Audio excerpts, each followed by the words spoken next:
hay otra patología relacionada también a este tipo de efectos, digamos, como hemos hablado, que es la hernia hiatal. Y es algo que cada vez se hace más común porque, como ustedes habrán escuchado, cada vez también hay gente más obesa. Y la obesidad, pues, es un factor predisponente muy importante para los casos de hernia hiatal. Entonces, lo que vamos a hacer ahora es justamente esto, la hernia hiatal y otra patología que es bien relacionada a esta, que es la enfermedad por reflujo gastroesofágico. Que si bien es cierto, ustedes no han visto en gastroenterología y han visto un tratamiento para esta situación, sin embargo, también ya saben de que en los casos, pues, en algunos casos bien fundamentados, la cirugía es una salida, no una forma de curar este problema. Entonces, veamos. Como habíamos visto, la hernia hiatal, al igual que todas las hernias, es la salida, ¿no?, o la protrusión de estructuras. Por lo general, pues, sale el colon, sale el estómago, el epiplo, ¿no?, a través, en este caso, de un orificio natural, que es el orificio hiatal, ¿no?, que es el sitio por donde está entrando el esófago, la parte terminal del esófago, y comenzando el estómago, ya en la parte abdominal, ¿no? Entonces, cuando los pilares del diafragma no están adecuadamente anatómicamente cerrados, digamos, va a suceder de que lo de abajo, que esta parte abdominal, va a salir hacia el tórax, va a protruir y va a ocupar esta cavidad. Entonces, la salida a través del orificio hiatal se llama hernia hiatal. Entonces, las hernias hiatales se van a clasificar en 4 tipos. El tipo 1, que es la hernia por deslizamiento; la tipo 2, que es una hernia puramente paraesofágica; la hernia 3, que es una hernia de la unión gastroesofágica y del fundus; y la tipo 4, que son las hernias de otras vísceras, ¿no? Entonces, ahí tenemos que entender que tal vez la más común que vamos a tener en nuestro medio es la tipo 1 y la tipo 4, ¿no? La tipo 1, ¿se acuerdan cuando hablamos las hernias, en el caso de las hernias inguinales, en las cuales el parte de la pared era la vejiga, ¿no es cierto? Y eso se llamaba vejiga deslizada o hernia inguinal por deslizamiento. Igual, en este caso, igual va a suceder, va a ascender, digamos, las partes más proximales, que serían la parte distal del esófago, ¿no?, y parte del estómago, ¿no? Se va a deslizar el estómago y va a estar metido dentro de del saco de la hernia. Y la otra, pues, como les decía, es la más común, las hernias de otras vísceras. Y ahí vamos a ver hernias que muchas veces están en nuestro medio por la misma situación del megacolon. También la otra víscera que va a ser la más comúnmente involucrada en este tipo de hernias es precisamente, pues, el colon, ¿no? Entonces, esos son los 4 tipos de hernias. Relacionado a esto, como les decía, está la enfermedad por reflujo gastroesofágico, el famoso ERGE, ¿no? Normalmente, como ustedes saben, el reflujo es un fenómeno fisiológico, ¿no? Siempre, como hay movimientos peristálticos, antiperistálticos, hay una tendencia, digamos, a que por la presencia de estos movimientos, pues, vaya regresando, ¿no? Y muchas veces puede hacer de que regrese incluso hasta el esófago, ¿no? Eso se ve a medida que uno va creciendo, eso va desapareciendo porque se va madurando, digamos, los reflejos, ¿no? Y va madurando anatómicamente y este reflujo va a ser mucho menor, ¿no? Lo que no sucede cuando uno es pequeñito, ¿no? Los famosos chanchitos que botan los pequeños que están lactando, ¿no? Porque todavía el esfínter, el caries no están adecuadamente desarrollados, y como este es un mecanismo que nos protege frente al reflujo, pues van a presentar, ¿no? Con el tiempo va a ir desapareciendo, y por X motivos, como que vamos a ver ahorita, algunos factores predisponentes van a comenzar a aparecer con el tiempo nuevamente. Aunque es normal, cuando deja de ser normal es porque hay muchos episodios de reflujo. O sea, es normal que, no sé, pues una vez al día, o cuando he tenido mucha comida, tal vez una comida copiosa, haya cierto reflujo, eso es normal. Pero si es todo el rato, si yo estoy haciendo mis actividades normales y el contenido gástrico comienza a regresar así constantemente, entonces se da porque hay, pues, un exceso de episodios, ¿no? Y eso va a condicionar enfermedad por reflujo gastroesofágico. También va a haber disminución del aclaramiento ácido del esófago, ¿no? También igual, en muchos casos, y ahí vamos a ver después cuando veamos lo de cirugías de la vesícula, por ejemplo, una vez que uno saca la vesícula, el contenido de bilis va a pasar directamente al intestino y muchas veces por la gran cantidad y por la presencia de estos movimientos peristálticos y antiperistálticos, incluso la bilis regresa al estómago y del estómago refleja o regresa incluso al esófago. Entonces, en este tipo de pacientes van a comenzar ya no a ser gastritis ácidas, sino más bien gastritis alcalinas. Cuando hagamos la parte de vesícula de pacientes posoperados de la vesícula, justamente vamos a hablar de por qué a un paciente operado de vesícula no se le debe dar omeprazol o ranitidina, ¿no? Entenderán ustedes, la bilis es un líquido que tiene más, es alcalino.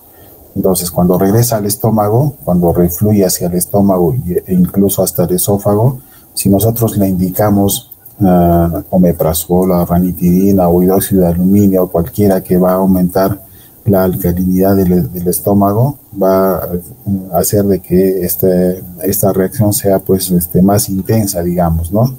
Y es por eso que vamos a ver que en los pacientes que han sido operados de la vesícula, lo que tenemos que dar más bien es un protector de mucosa, en este caso magaldrato, sucralfato, ¿no? Entonces está contraindicado el uso de omeprazol, ranitidina, justamente por eso, porque vamos a alterar el pH normal del esófago, del estómago, y en el caso de reflujo gastroesofágico va a ser pues peor todavía, ¿no?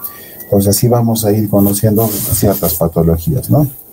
Entonces, como sabemos, el epitelio del esófago nunca ha estado preparado para tener pues o ácido o alcalino, ¿no? El ácido del estómago o el alcalino que viene incluso cuando hay casos graves de reflujo, que viene, como les decía, en el caso de la vesícula o posoperados de la vesícula, en los cuales se les ha hecho colecistectomía.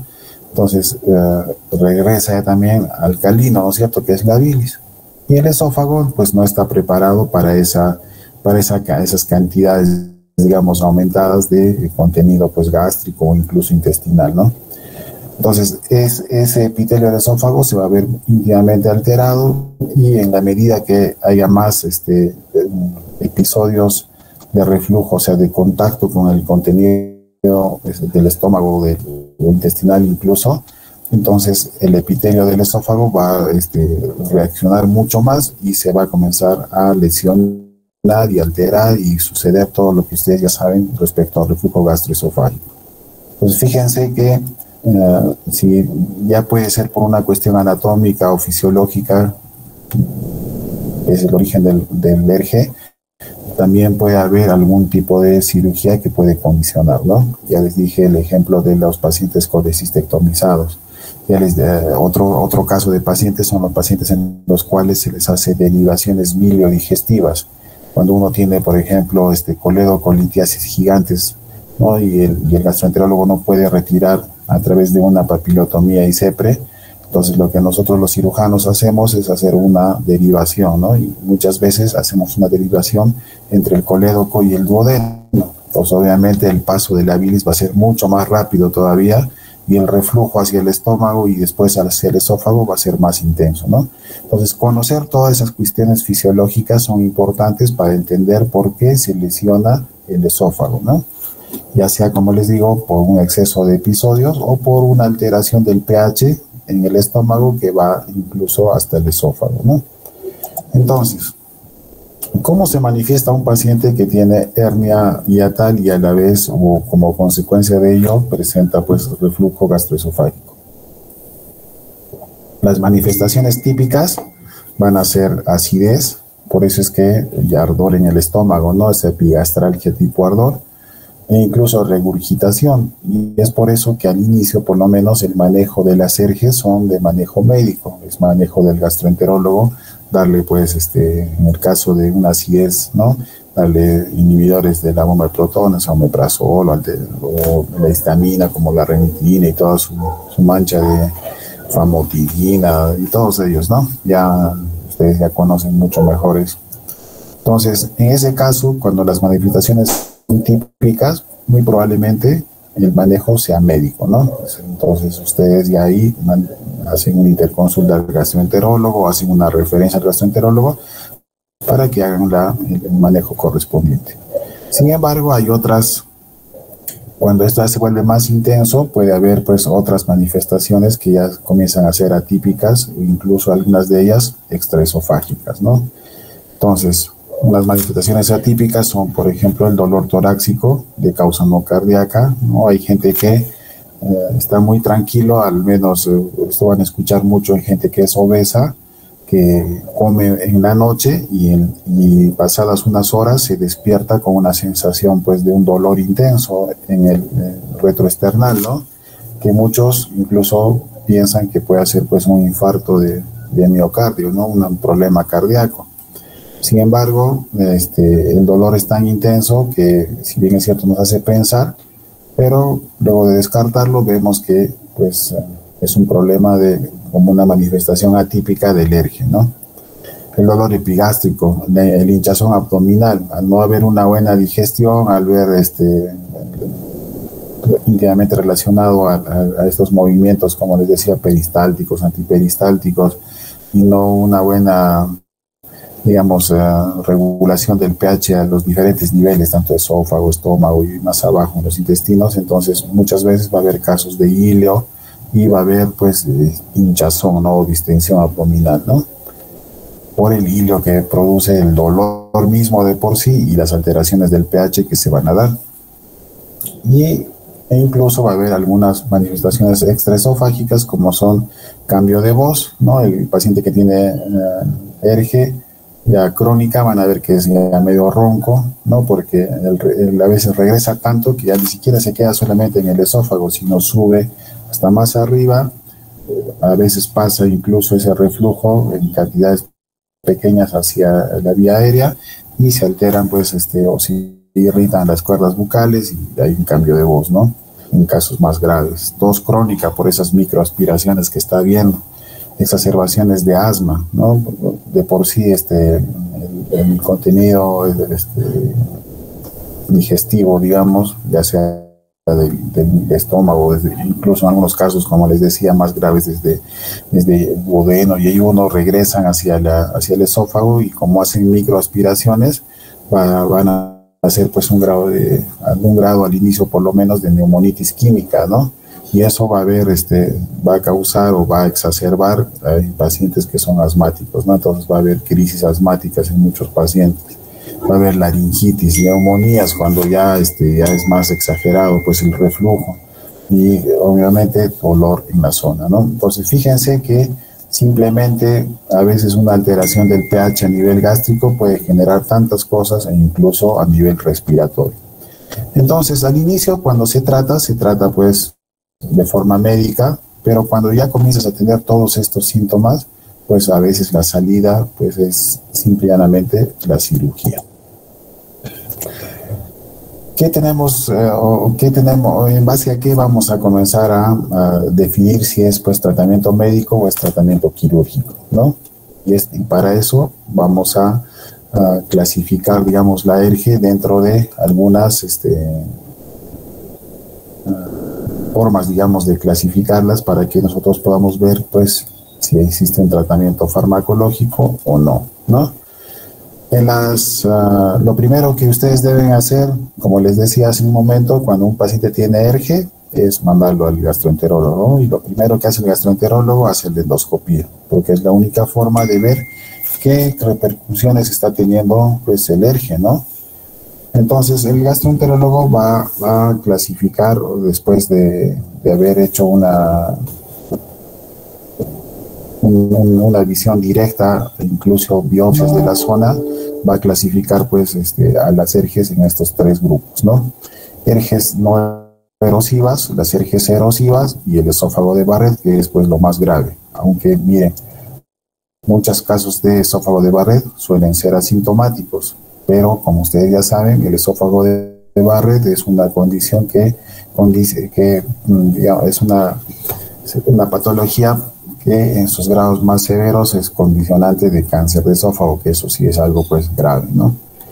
Fíjense que Para que se den cuenta, muchos casos de esófago de Barrett son asintomáticos, mientras que estas otras que son sintomáticas necesitan por lo general tratamiento farmacológico médico, nada más, ¿no?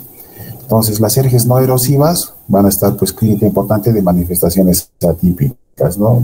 Manifestaciones así ligeras, digamos, ¿no? Que no van a ser de preocupación al inicio, y eso es justamente lo riesgoso, que uno sin darse cuenta muchas veces acaba en esófago de Barrett, a diferencia de las alergias erosivas, en las cuales cuando sí hay, como su nombre dice, hay erosiones en la mucosa, en los epitelios del esófago, y va a tener pues las clásicas manifestaciones típicas, ¿no? Dolor intenso y etcétera, etcétera, ¿no?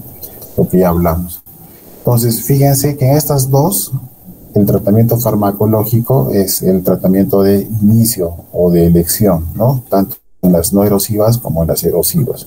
Pero en el esófago de Barrett, ahí sí, ya dependiendo del grado de esófago de Barrett, vamos a ver pues que el tratamiento es netamente quirúrgico, ¿no?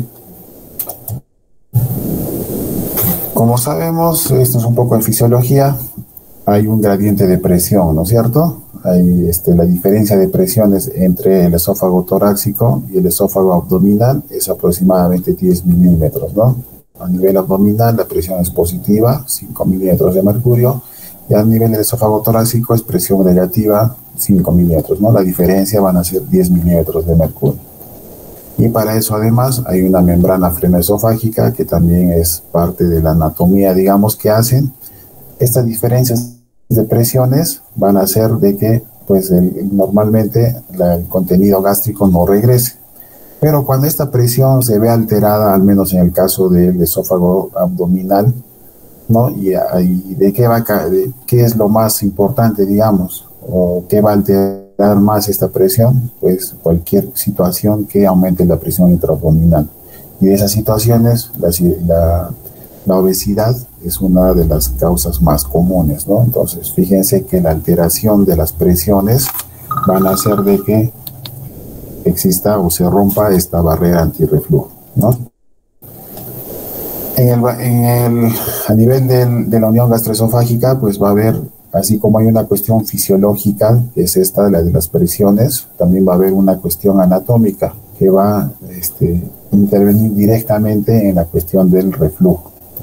Entonces, en el reflujo van a intervenir estos tres elementos: el esfínter esofágico inferior, la célula diafragmática, o sea, los pilares diafragmáticos, y la misma arquitectura muscular del cardias, ¿no? Entonces, cuando uno de estos tres falla, pues asociado a la cuestión fisiológica va a comenzar a aparecer el reflujo por reflujo gastroesofágico.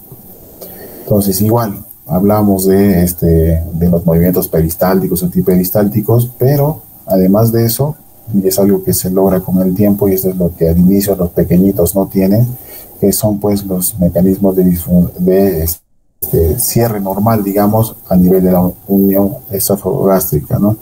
Entonces, es normal que haya relajaciones transitorias del esfínter esofágico, que haya hipotensión y que asociado a eso hay algunas alteraciones anatómicas y mecánicas, ¿no? Entonces, cuando eso sucede o aumentan, como dijimos al inicio, en intensidad y en número, pues se va a dar en la enfermedad de reflujo gastroesofágico, ¿no? Entonces, fíjense que es una cuestión anatómica y es una cuestión fisiológica e incluso una cuestión hormonal respecto a al trabajo, digamos, que se da en este sitio que es recontra importante, que es pues el límite entre la cavidad torácica y la cavidad abdominal, ¿no? Ahí están íntimamente pues relacionados un montón de mecanismos a nivel digestivo, así como a nivel pulmonar, ¿no? Entonces también, si bien es cierto, las alteraciones se van a dar más a nivel abdominal y van a repercutir con esta enfermedad por reflujo. Sin embargo, también hay cuestiones torácicas que pueden alterar esta situación, ¿no? ¿Qué mecanismo de defensa esofágica hay? Primero, por el peristaltismo, normalmente la comida pasa pues hacia abajo, ¿no? Incluso ustedes han visto que hay gente que los cuelgan de los pies y que toman agua, e incluso así puestos de cabeza para abajo, la gente puede pasar pues el agüita que toma, por ejemplo, ¿no? ¿Por qué? Porque así como en el Yeguno, en el Ilion, en todo lado hay movimientos peristálticos y antiperistálticos, igual en el esófago también hay movimientos peristálticos, ¿no? Entonces, cuando eso se mueve, hace que toda la saliva, la comida, todo pase hacia el estómago, ¿no? Además, en la mucosa misma va a haber pues varios fenómenos, ¿no?, fisiológicos. Va a haber moco que se provoca o se produce en el esófago, va a haber membranas celulares y va a haber pues un flujo vascular, ¿no? Como ustedes saben, al esófago tal vez sea uno de los órganos que tenga más irrigación de toda la parte, digamos, del tubo digestivo, tal vez sea uno de los que tiene más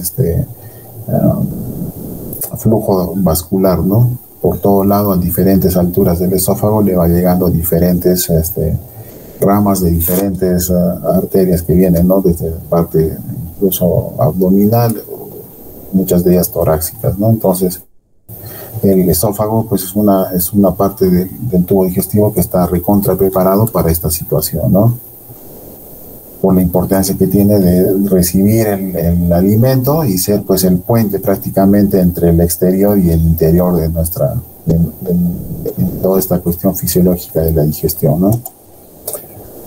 Entonces esto es para recordar, ¿no? Lo anterior es una cuestión fisiológica que lo deben saber, pero en la hora de los hechos, en la hora de la consulta, que es lo que queremos que ustedes en cirugía, pues es de que ustedes sepan reconocer qué pacientes van a tener algunos factores de riesgo para ERGE, ¿no? Y para hernia hiatal. Entonces, en primer orden, digamos, como ya hemos estado hablando, la obesidad, ¿no? La obesidad va a alterar esa presión intraabdominal normal, va a disminuir la presión, ¿no? O esa presión positiva que tiene de +5 va a disminuir, y entonces esa diferencial que debería haber va a disminuir también, al igual que lo que hace el tabaco, el alcohol, porque el alcohol está íntimamente relacionado en pacientes con cirrosis, con ascitis, que esa es otra causa de aumento de la presión intraabdominal, y al final pues lo mismo que la obesidad, ¿no? Algunos tipos de alimentos, ¿no? Chocolate, café, grasas, los cítricos, ¿no? Entonces también predisponen a ERGE. Algunos factores médicos como los anticolinérgicos, el síndrome de colon irritable, las úlceras, el Helicobacter pylori, o incluso personas que tienen síntomas psicosomáticos, ¿no? Las personas que andan deprimidas, ansiosas, gente que a veces, creo que a muchos les pasa, están en situaciones de estrés y algunos expresan su estrés con flatulencias, con diarrea, y hay otros que expresan con reflujo, ¿no? Entonces, esos pacientes van a tener ERGE. Factores anatómicos, como ya hemos visto, la hernia de hiato y algunas de la motilidad misma, que es lo que hemos visto más antes, la dismotilidad gástrica, las relajaciones del esfínter esofágico inferior y la hipotensión, ¿no? Entonces, vamos a ver allí, en esta situación, que incluso hay estudios que se hacen a través de manometrías esofágicas, ¿no? Justamente para ver cómo está funcionando, cómo está esa gradiente de presiones y todo. Entonces, ¿qué es lo importante o por qué debemos ver la cuestión del reflujo? Porque si bien es cierto, al inicio las manifestaciones son leves y se puede manejar médicamente, hay algunas condiciones que pueden generar ya cuestiones más graves y que requieren para su tratamiento o para su prevención, pues cirugía. ¿Y qué complicaciones tiene? Como hemos visto, una parte o una forma de expresarse el ERGE es a través de esofagitis erosivas. Y al fin, igual, pues que como la misma fisiopatología, digamos, de una úlcera, ¿no? Que va horadando las paredes hasta llegar a los vasos y puede causar, pues, hemorragia. O la cicatrización de estas pequeñas úlceras o erosiones que pudieran haber en el esófago, con el tiempo van sanando y van haciendo estenosis, ¿no? Entonces ustedes habrán escuchado pues toda la calasia y el tratamiento, y etcétera, etcétera, ¿no?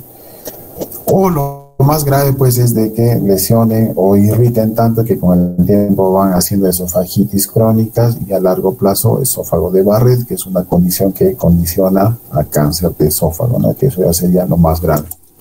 Entonces, por esas razones, uno debe preguntar bien, porque, recordando nuevamente, muchos pacientes con esófago de Barrett incluso son asintomáticos.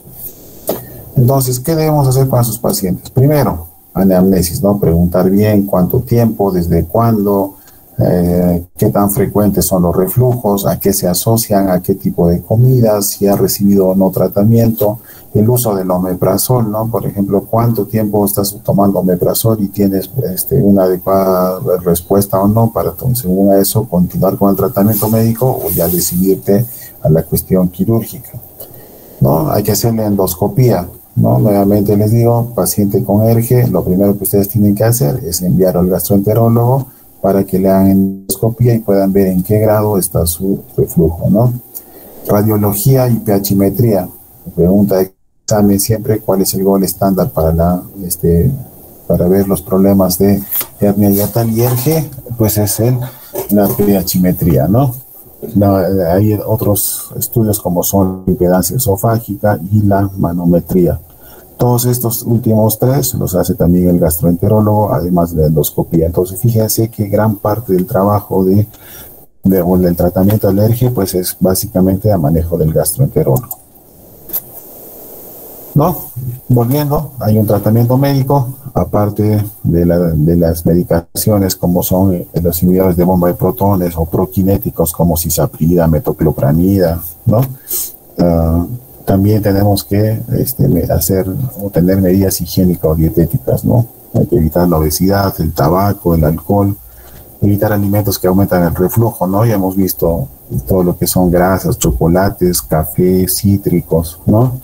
Hay que elevar la cabecera de la cama, ¿no? Entonces, incluso a estos pacientes que tienen hasta que decidan la cirugía y todo eso, pacientes obesos, incluso se les pide que compren o adquieran una cama hospitalaria que puedan doblar la cabecera, o al menos, si es que no la tienen, entonces habrán escuchado pues que se le indica a los pacientes que en las patas, superiores de su cama, y aumenten pues unos taquitos, ¿no? Para que el paciente esté durmiendo así como en bajadita, ¿no? Para que la cantidad de reflujo sea lo mucho menor, ¿no? Entonces se le pone unos tacos, a veces unos ladrillos ahí en las patas superiores y hacemos que la cabecera pues se eleve un poco por lo menos, ¿no?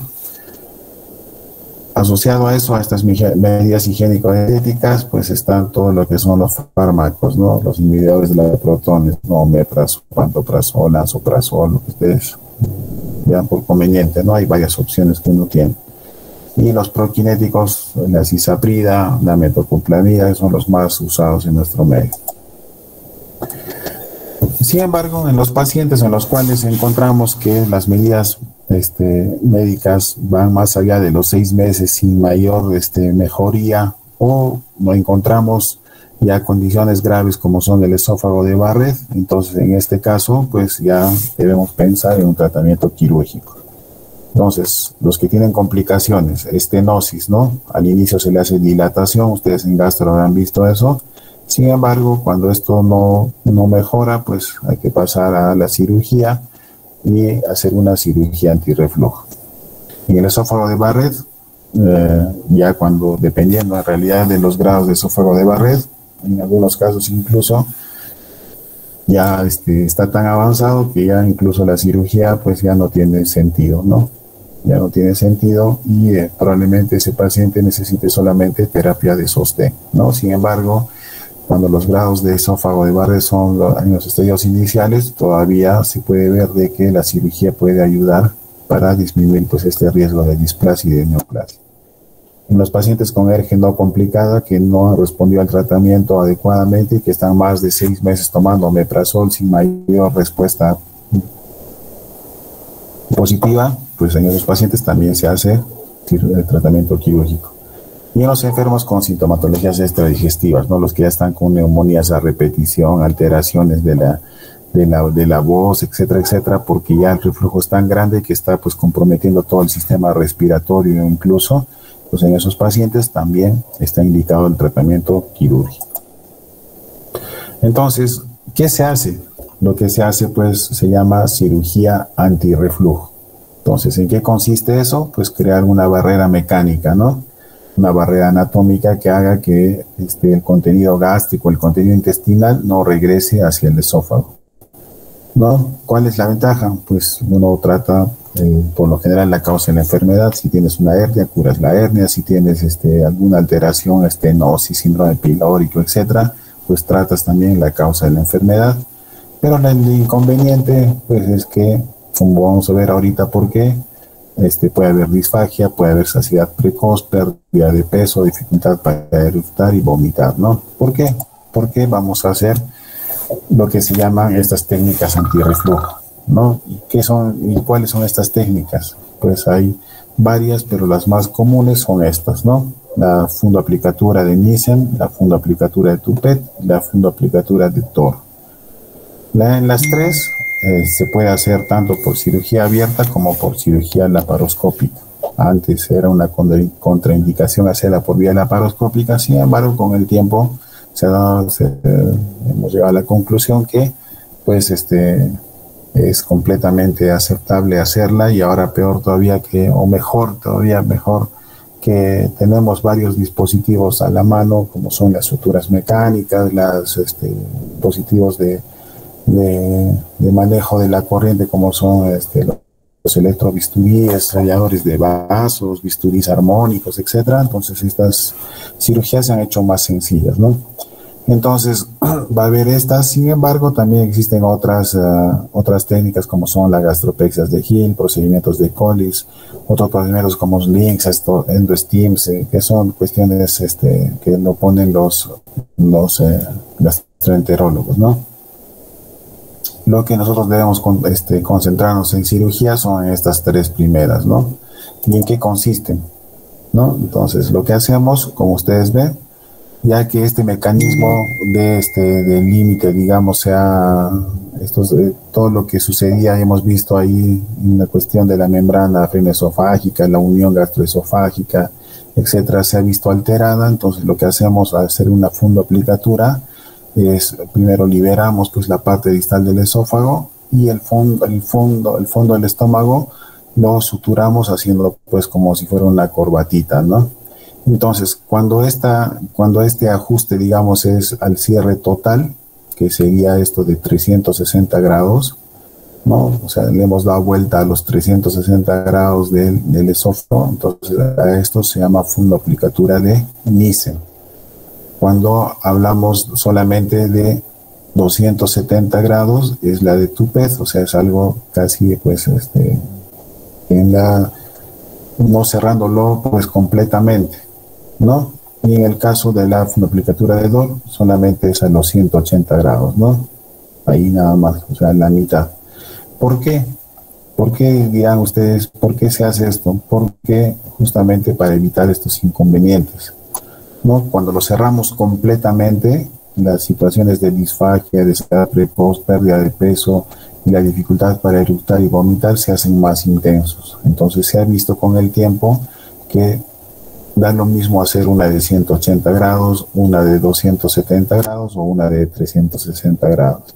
Entonces los síntomas, sin embargo, sus resultados van a ser los mismos, pero los síntomas de llenura precoz, o la sensación de eructos, o de no poder vomitar incluso, se van a ver más en esta, en la cual está completamente cerrado. Y como ven ustedes, no es que acá se hace una resección del estómago o nada, simplemente asciendes el estómago y haces como una corbatita.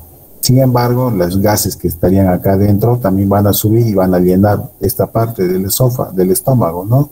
Entonces, por eso es de que muchas veces van a escuchar ustedes en los pacientes que han sido operados de fundoplicaturas una sensación como que quisieran eructar y no pueden, y van a escuchar muy comúnmente que ellos dicen: tengo acá en la boca del estómago como una burbuja de aire, y la burbuja de aire en realidad pues es esta parte del estómago que está ahí comprimiendo pues parcialmente muchas veces, como es en el caso del Toupet y la de Dor.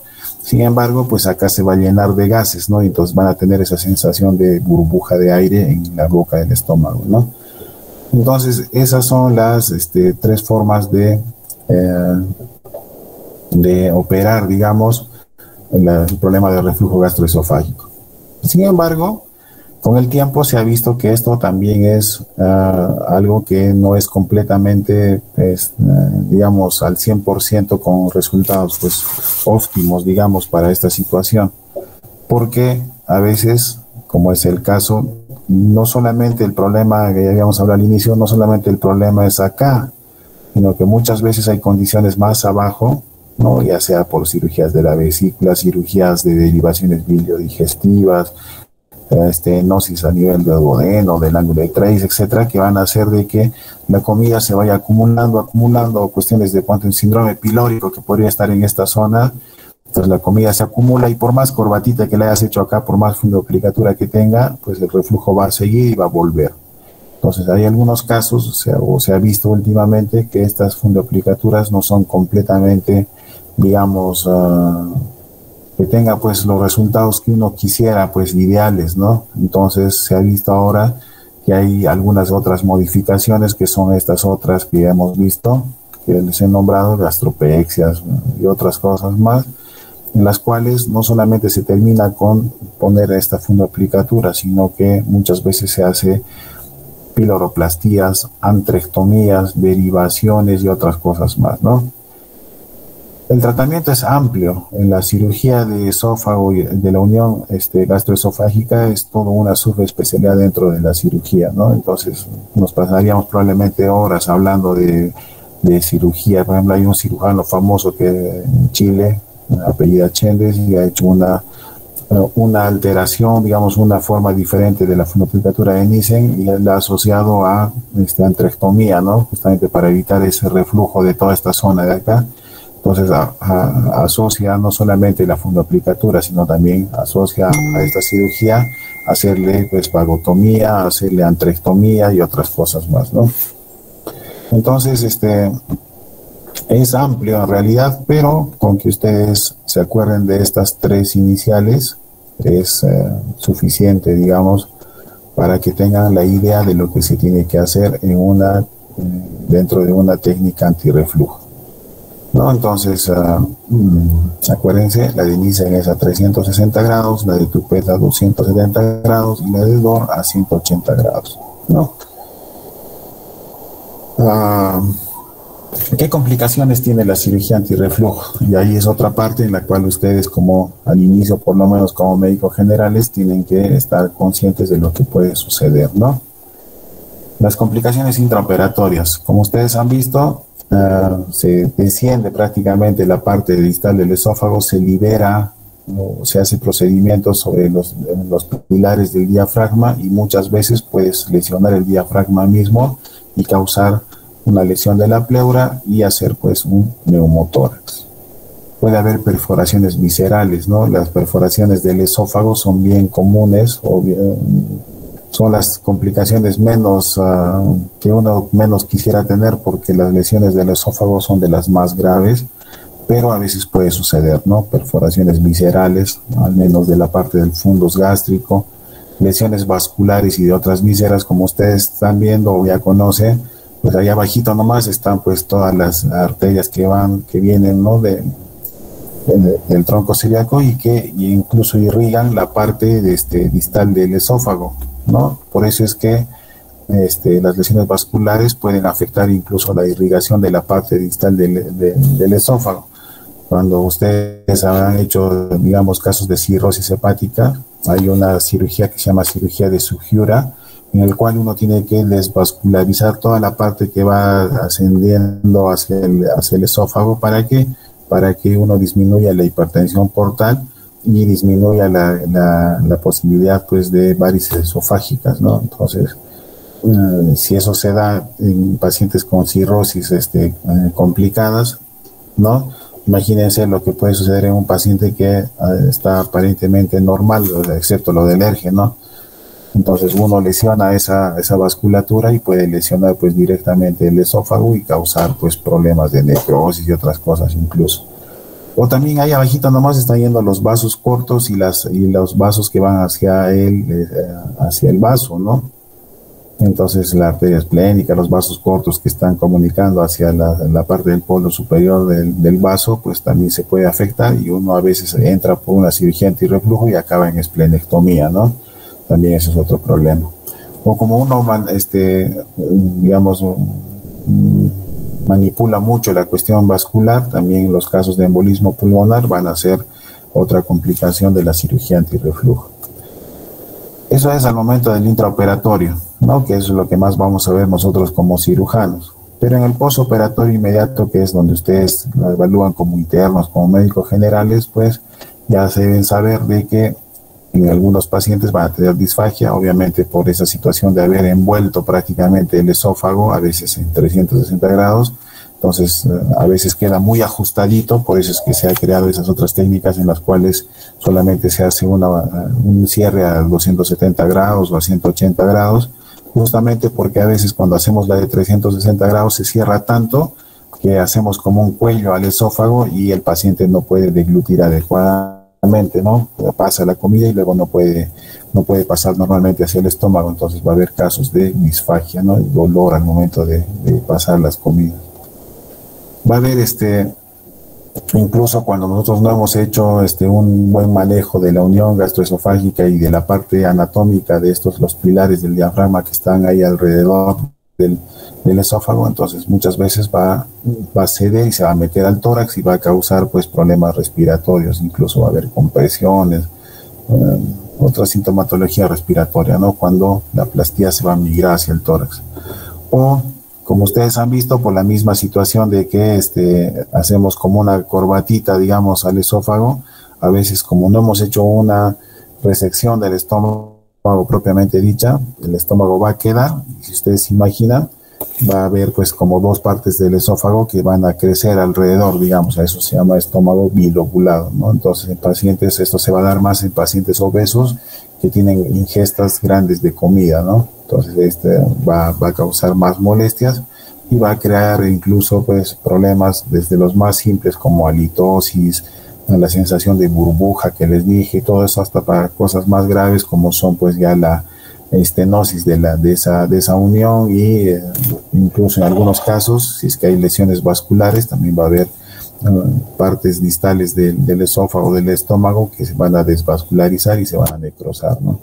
Entonces eso también podría suceder. ¿Cuáles son las complicaciones en el postoperatorio tardío? Pues es disfagia, ¿no? Entonces, esto es lo que ustedes deben conocer, ¿no?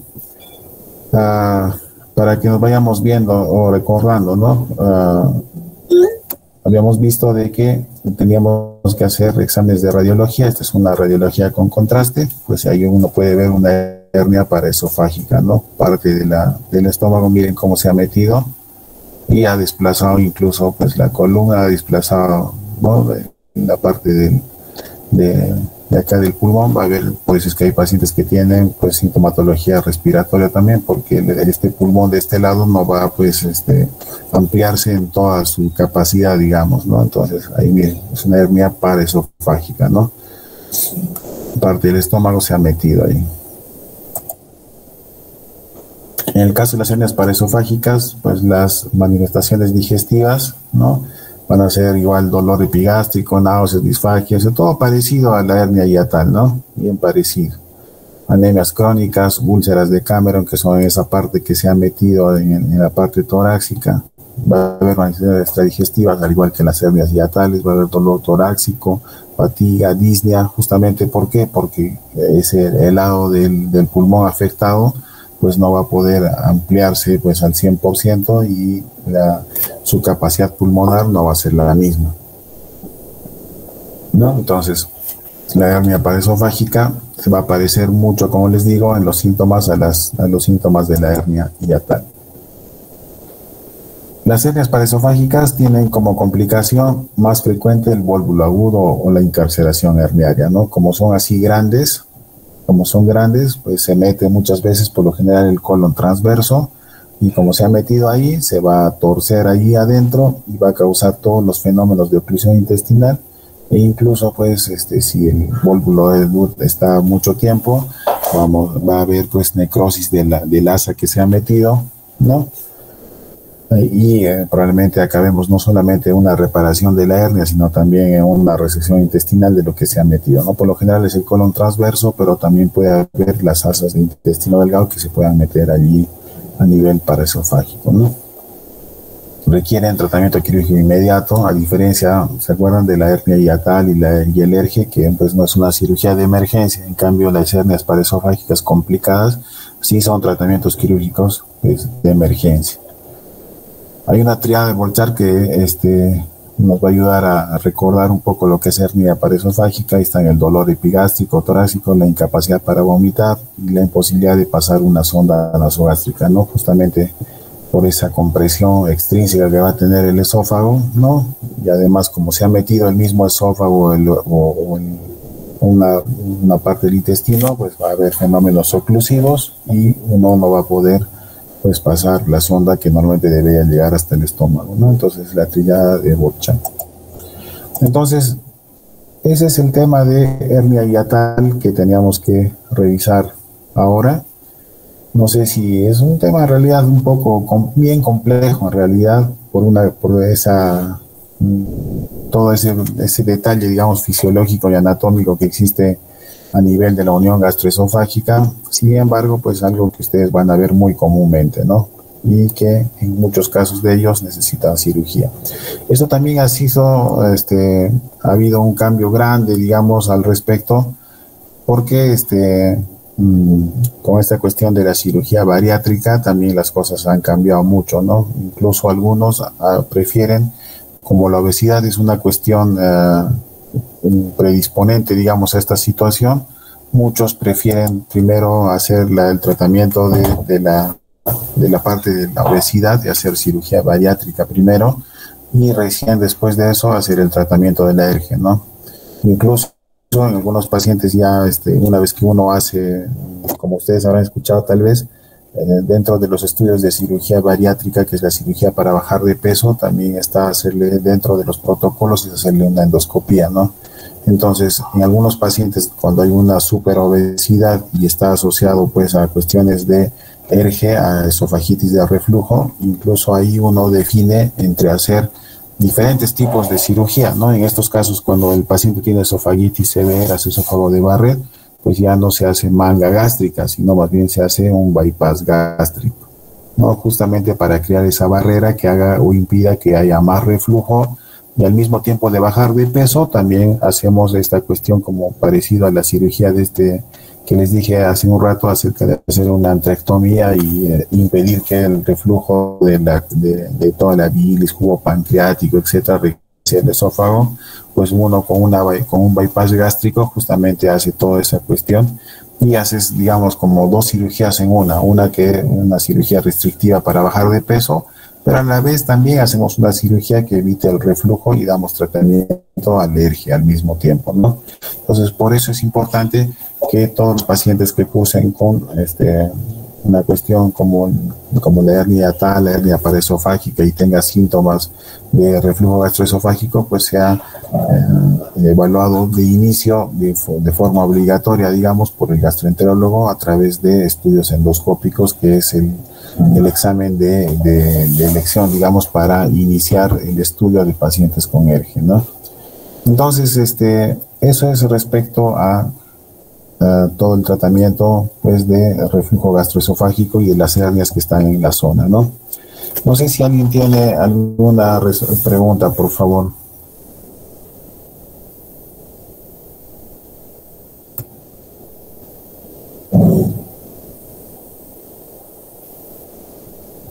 ¿Alguien tiene alguna pregunta?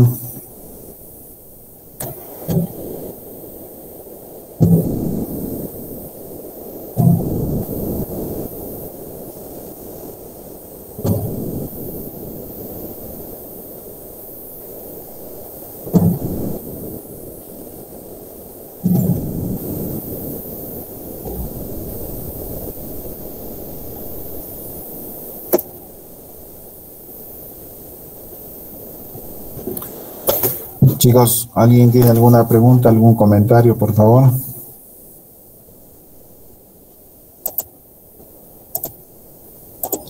Doctor, hay una pregunta en los comentarios que dice, ¿cuánto es la incidencia de ERGE en niños? La incidencia de ERGE en niños, en realidad es bien bajito, solamente se va a dar cuando tenemos problemas congénitos, ¿no? Cuando los pacientes se asocian a otras malformaciones congénitas, digamos, estenosis duodenal, estenosis pilórica, entonces ahí va a haber los casos de ERGE también en niños, ¿no? En realidad, al inicio por lo menos, como estamos en un proceso de, como les decía, de maduración, los casos de alergia en niños van a ser muy raros en realidad. Donde son más comunes ya cuando uno está en edades ya extremas, ¿no? Y asociado a eso, pues obesidad. Entonces ya ahí va a ser mucho más común, ¿no?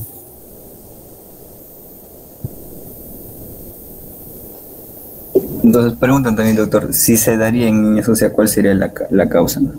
O en qué se pensaría más? Claro, entonces ahí están los defectos congénitos, ¿no? Ahí están las hernias hiatales, las hernias diafragmáticas, están las estenosis pilóricas, las estenosis duodenales que predisponen, ¿no? Como hay una zona de estofma en las zonas más inferiores, pues entonces va a haber reflujo de la comida, ¿no? El estómago va a aumentar su capacidad y hay un momento en que la comida va a comenzar a regresar, digamos, ¿no? Entonces ahí va a ser más común. Sin embargo, como ustedes saben, la parte de la unión gastroesofágica tiene un proceso de maduración, ¿no? Y por eso es que en los pequeñitos, cuando son lactantes todavía, ese mecanismo de regurgitación está alterado, entonces va a haber más casos, ¿no? Cuando son chiquititos, ¿no? Pero de ahí poco a poco va madurando, el músculo va agarrando fuerza, etcétera, etcétera, y uno pues ya disminuye, ¿no? Y va disminuyendo con el tiempo, ¿no?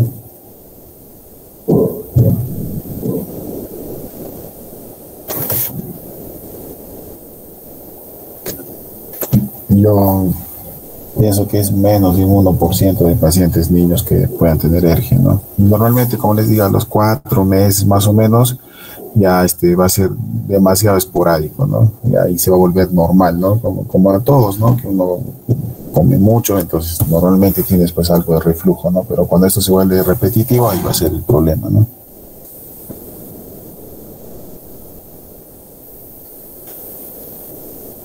Hay otra cosa. Recién cuando se opera a los niños, o sea, nosotros esperamos ese tiempo de maduración más o menos unos 12 a 18 meses. Si después de los 12 a 18 meses esos mecanismos o esa cantidad de reflujo permanece y es constante, entonces ahí ya el paciente ya requiere un tratamiento médico, incluso quirúrgico, si es que tiene cuestiones mayores, ¿no? Ahora, al inicio, los casos de estenosis duodenal, estenosis pilórica, son cuestiones que van a dar síntomas muy tempranos, ¿no? Cuando apenas cuando uno tiene malformaciones congénitas y comienza a vomitar, que sería, digamos, la manifestación más grave de reflujo, o más intensa, digamos. Entonces se hacen los estudios y normalmente esos pacientes con estenosis pilóricas, estenosis duodenales son operados pues a los 24 horas, 48 horas como máximo. Incluso en la estenosis pilórica lo más retrasado que se opera pues a veces a las 2 semanas, a las 3 semanas, cuando el paciente no sube de peso, está vomitando todo el rato o está refluyendo. Entonces uno investiga y encuentra, ¿no? Estas malformaciones que les digo. Entonces, normalmente estos niños son operados pues al toque, en realidad, ¿no? A las horas de nacidos, a los pocos días de nacidos, no máximo. Como les digo, lo más tolerable, digamos, de una estenosis pilórica son pues unas 2 semanas, ¿no? Sin que el niño tenga problemas, ¿no? Entonces, una vez solucionados estos problemas, pues en realidad es bien difícil que un niño haga pues reflujo, ¿no?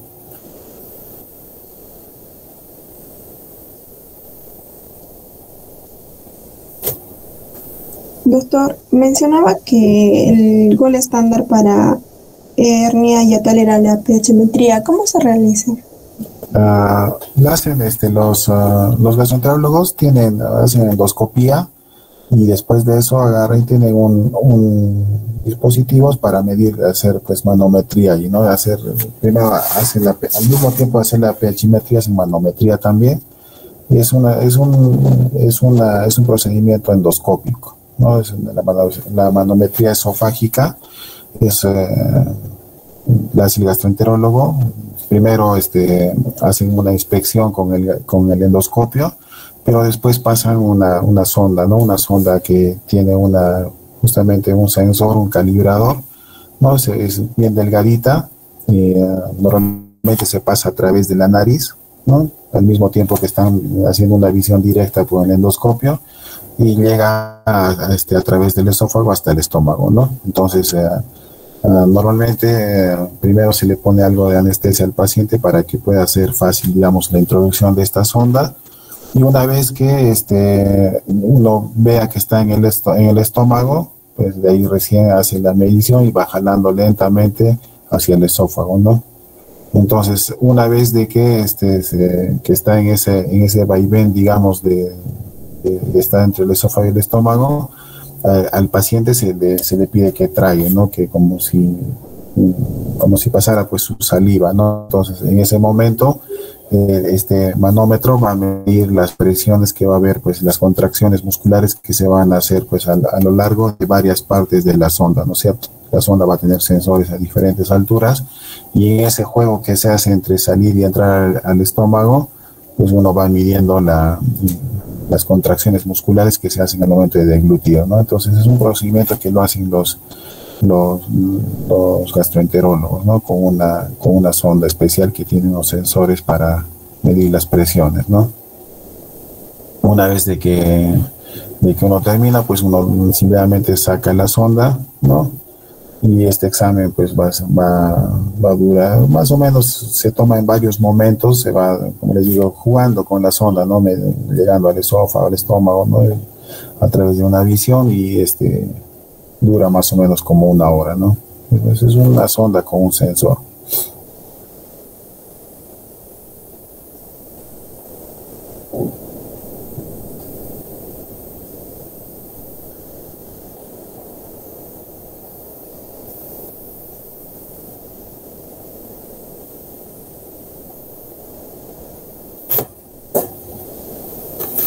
Gracias, doctor. Listo.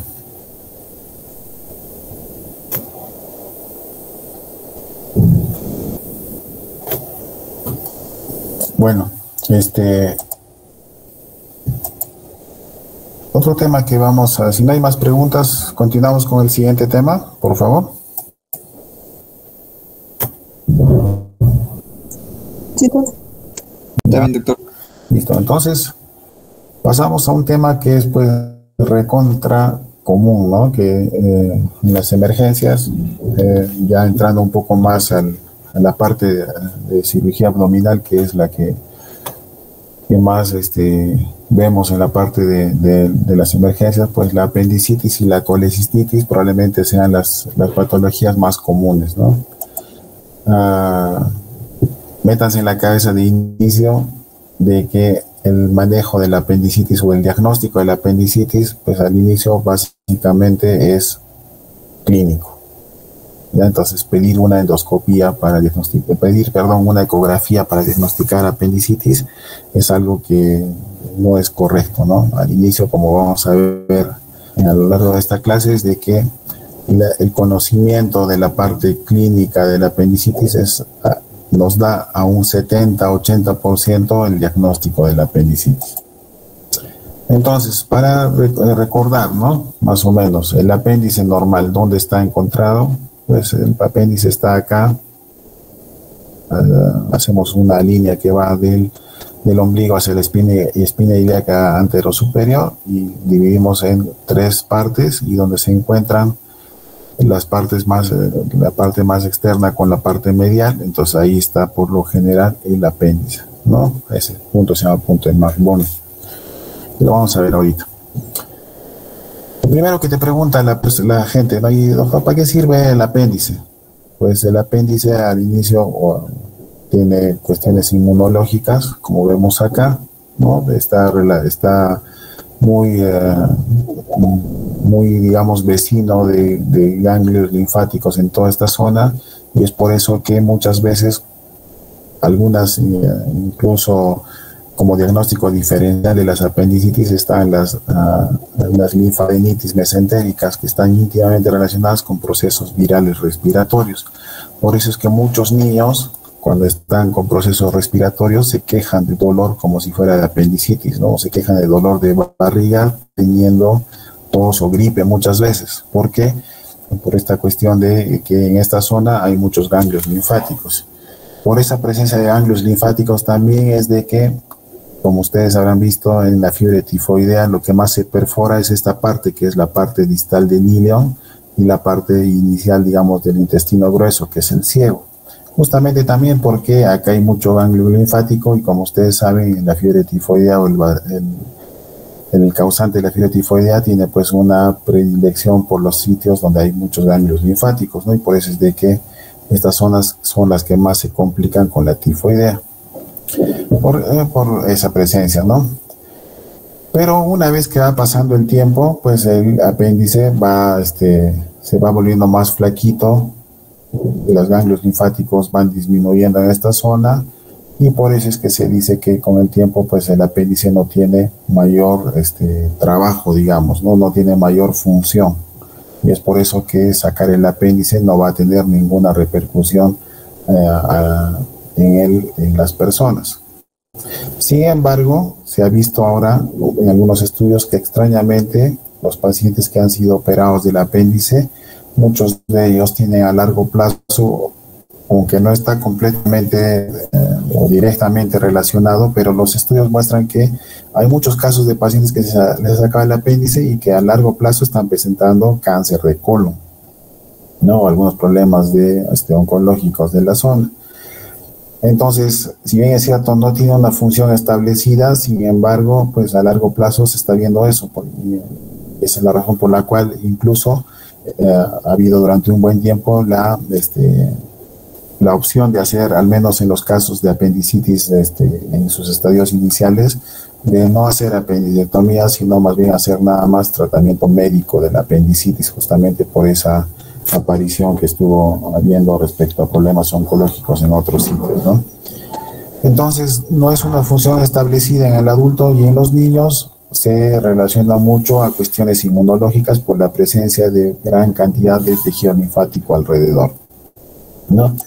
En los ancianos, si bien es cierto, en los niños es pequeñito, en los adultos pues tiene un tamaño de 8 a 10 centímetros, pero es normal que en el caso de los ancianos haya casos de apéndices que están fibrosados, ¿no? Cuyo tamaño es pequeño. Se nos ha dado el caso que hemos entrado a operar y cuando buscamos no encontramos pues el apéndice, o encontramos un apéndice que a veces en el caso de los ancianitos tiene tamaño pues de 1 centímetro, 1,5 centímetros y completamente ya fibrosados, ¿no? O sea, con el tiempo va habiendo la tendencia, digamos, a desaparecer el apéndice, ¿no? Normalmente el apéndice se va a encontrar donde se encuentran las 3 tenias, ¿no? Nosotros cuando operamos apéndice, la forma en la cual los vamos a ubicar, digamos, es ubicamos el intestino grueso, ubicamos la tenia y seguimos la tenia, bajamos y encontramos ahí donde se encuentran junto con las otras 2 tenias, ahí va a estar justamente el apéndice, normalmente, ¿no? Ahora, que el apéndice después de eso se vaya para atrás del ciego, o esté por delante, o sea subseroso, ya son posiciones anómalas, pero siempre la vamos a encontrar en la conjunción o en la unión de las 3 tenias del intestino grueso. Las arterias que lo irrigan, pues es la arteria apendicular, que es una rama de la ileocólica, que es una rama de la mesentérica superior, ¿no? Entonces, acá el conocimiento de la existencia de esa arteria justamente nos ayuda cuando hacemos cirugía, ya sea cirugía abierta o cirugía laparoscópica. Pues lo primero que tenemos que hacer nosotros es cerrar esta arteria, ¿no? Entonces, ya sea por ligadura, ya sea con un clip, ya sea con sutura, ya sea con electrofulguración, nosotros sabemos que existe esta arteria y la cortamos y la pelamos después para dejar solamente al apéndice para su ectomía final, ¿no? La famosa apendicectomía. Igualmente, hay que saber que el drenaje venoso va directamente en la vena porta, y es por eso de que muchos casos de apendicitis van a dar una enfermedad que se llama pileflebitis, porque cuando el apéndice se infecta acá y va directamente pues a la vena que sale, digamos, de esta zona, va a ir directamente a la porta y de la porta al hígado. Entonces va a haber muchos casos de infecciones de ese trayecto que va a llegar incluso hasta el hígado, y por eso es de que muchos casos de apendicitis incluso se complican con la pileflebitis, que es una infección de ese trayecto, o incluso muchos de ellos van a acabar en abscesos hepáticos por causa de una apendicitis, ¿no? Entonces, esa es la posición normal. Ahora, si bien es cierto lo que les hablaba, siempre acaba donde acaban o comienza donde acaban las tenias, pero de ahí puede haber pues diferentes posiciones del apéndice. Hay apéndices que se van a ir por detrás del colon, que son las apéndices retrosecales. Hay otros apéndices ileales, que son las que están por delante del ileum, ¿no? Hay otros que están por detrás del ileum, y así no son diferentes posiciones, pero siempre donde terminan las tenias, ¿no? Entonces va a haber diferentes, como ven acá, ¿no? Diferentes posiciones. Yendo pues al meollo del asunto. La apendicitis es la inflamación del apéndice secal, ¿no? El apéndice que está se llama secal porque es un apéndice que sale del ciego, ¿no? Como ustedes han visto, donde se juntan las tres tenias, comienza el apéndice. Antes su nombre era tiflitis o peritiflitis, ahora se ha visto de que es una enfermedad del propio apéndice, entonces se llama apendicitis, ¿no? Antes pensaban que era del ciego en general, ya por eso se llama tiflitis. Pero no, el apéndice es un órgano diferente al ciego, si bien es cierto se comunica directamente, pero es otra parte diferente, digamos, al ciego, ¿no? Entonces por eso es que ahora se llama apendicitis. Dentro de las cirugías de niños es la más común, dentro de las cirugías de adultos es la más común, dentro de las cirugías de adultos mayores es la más común, y dentro de las cirugías de emergencias quirúrgicas abdominales de gestantes también es la más común. Entonces el conocimiento de esta patología pues es recontra importante. Más común en varones y en edad media, ¿no? Casi todos los pacientes que operamos de apendicitis, la mayor parte, un 60-70% son varones, y casi todos están entre los 20 a 40 años, ¿no? En edad media. Si bien es cierto, es común en los niños también, pero dentro de la estadística, los que más se afectan son los que tienen más o menos entre 20 a 40 años.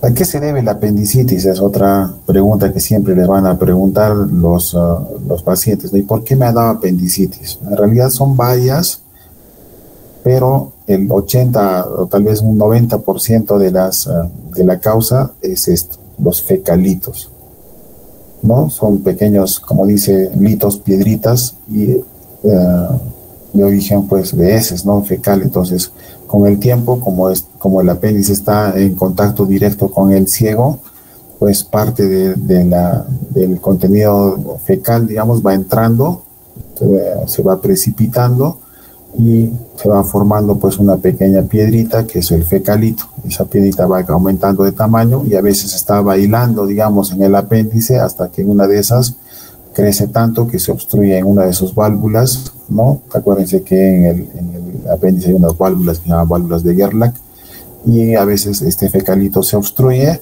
y lo que causa es una compresión de la pared del apéndice, y después de eso un aumento de la presión intraluminal, y después una alteración de la irrigación del apéndice, y al final la apendicitis, ¿no? Entonces la causa más común, para que se acuerden, de apendicitis son fecalitos. Sin embargo, también hay casos más raros. Entre todos estos de acá, entre los parietales, extraparietales y todos estos de acá, pues están el 10% de las otras causas de apendicitis. Va a haber cuerpos extraños. No es común escuchar de que en época de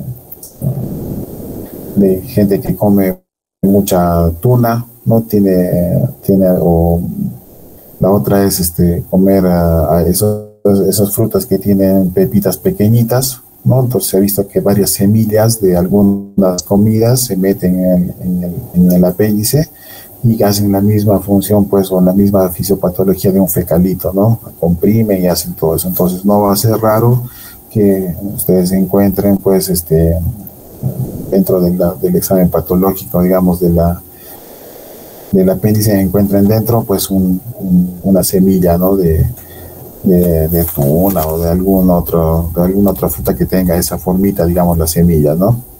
Va a haber parásitos también.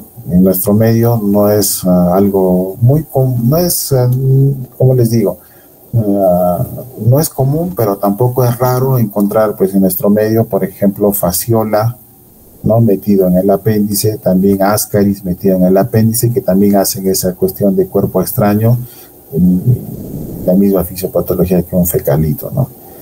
Antes, cuando no había tomografías, las tomografías con contraste y todo eso, era muy común utilizar pues las radiografías contrastadas con bario, ¿no? Y el bario es como al inicio cuando está líquido, es como una leche, pero una vez que entra al intestino se va solidificando y hace como unas piedritas, y a veces este bario se ha metido dentro del apéndice como es parte del intestino, y causan pues igual que los fecalitos, unas piedritas, pero no de heces como el caso del fecalito, sino unas piedritas de bario, ¿no? Entonces también hace la misma cuestión luminal, ¿no? De compresión de las paredes y toda la fisiopatología que ya les he explicado.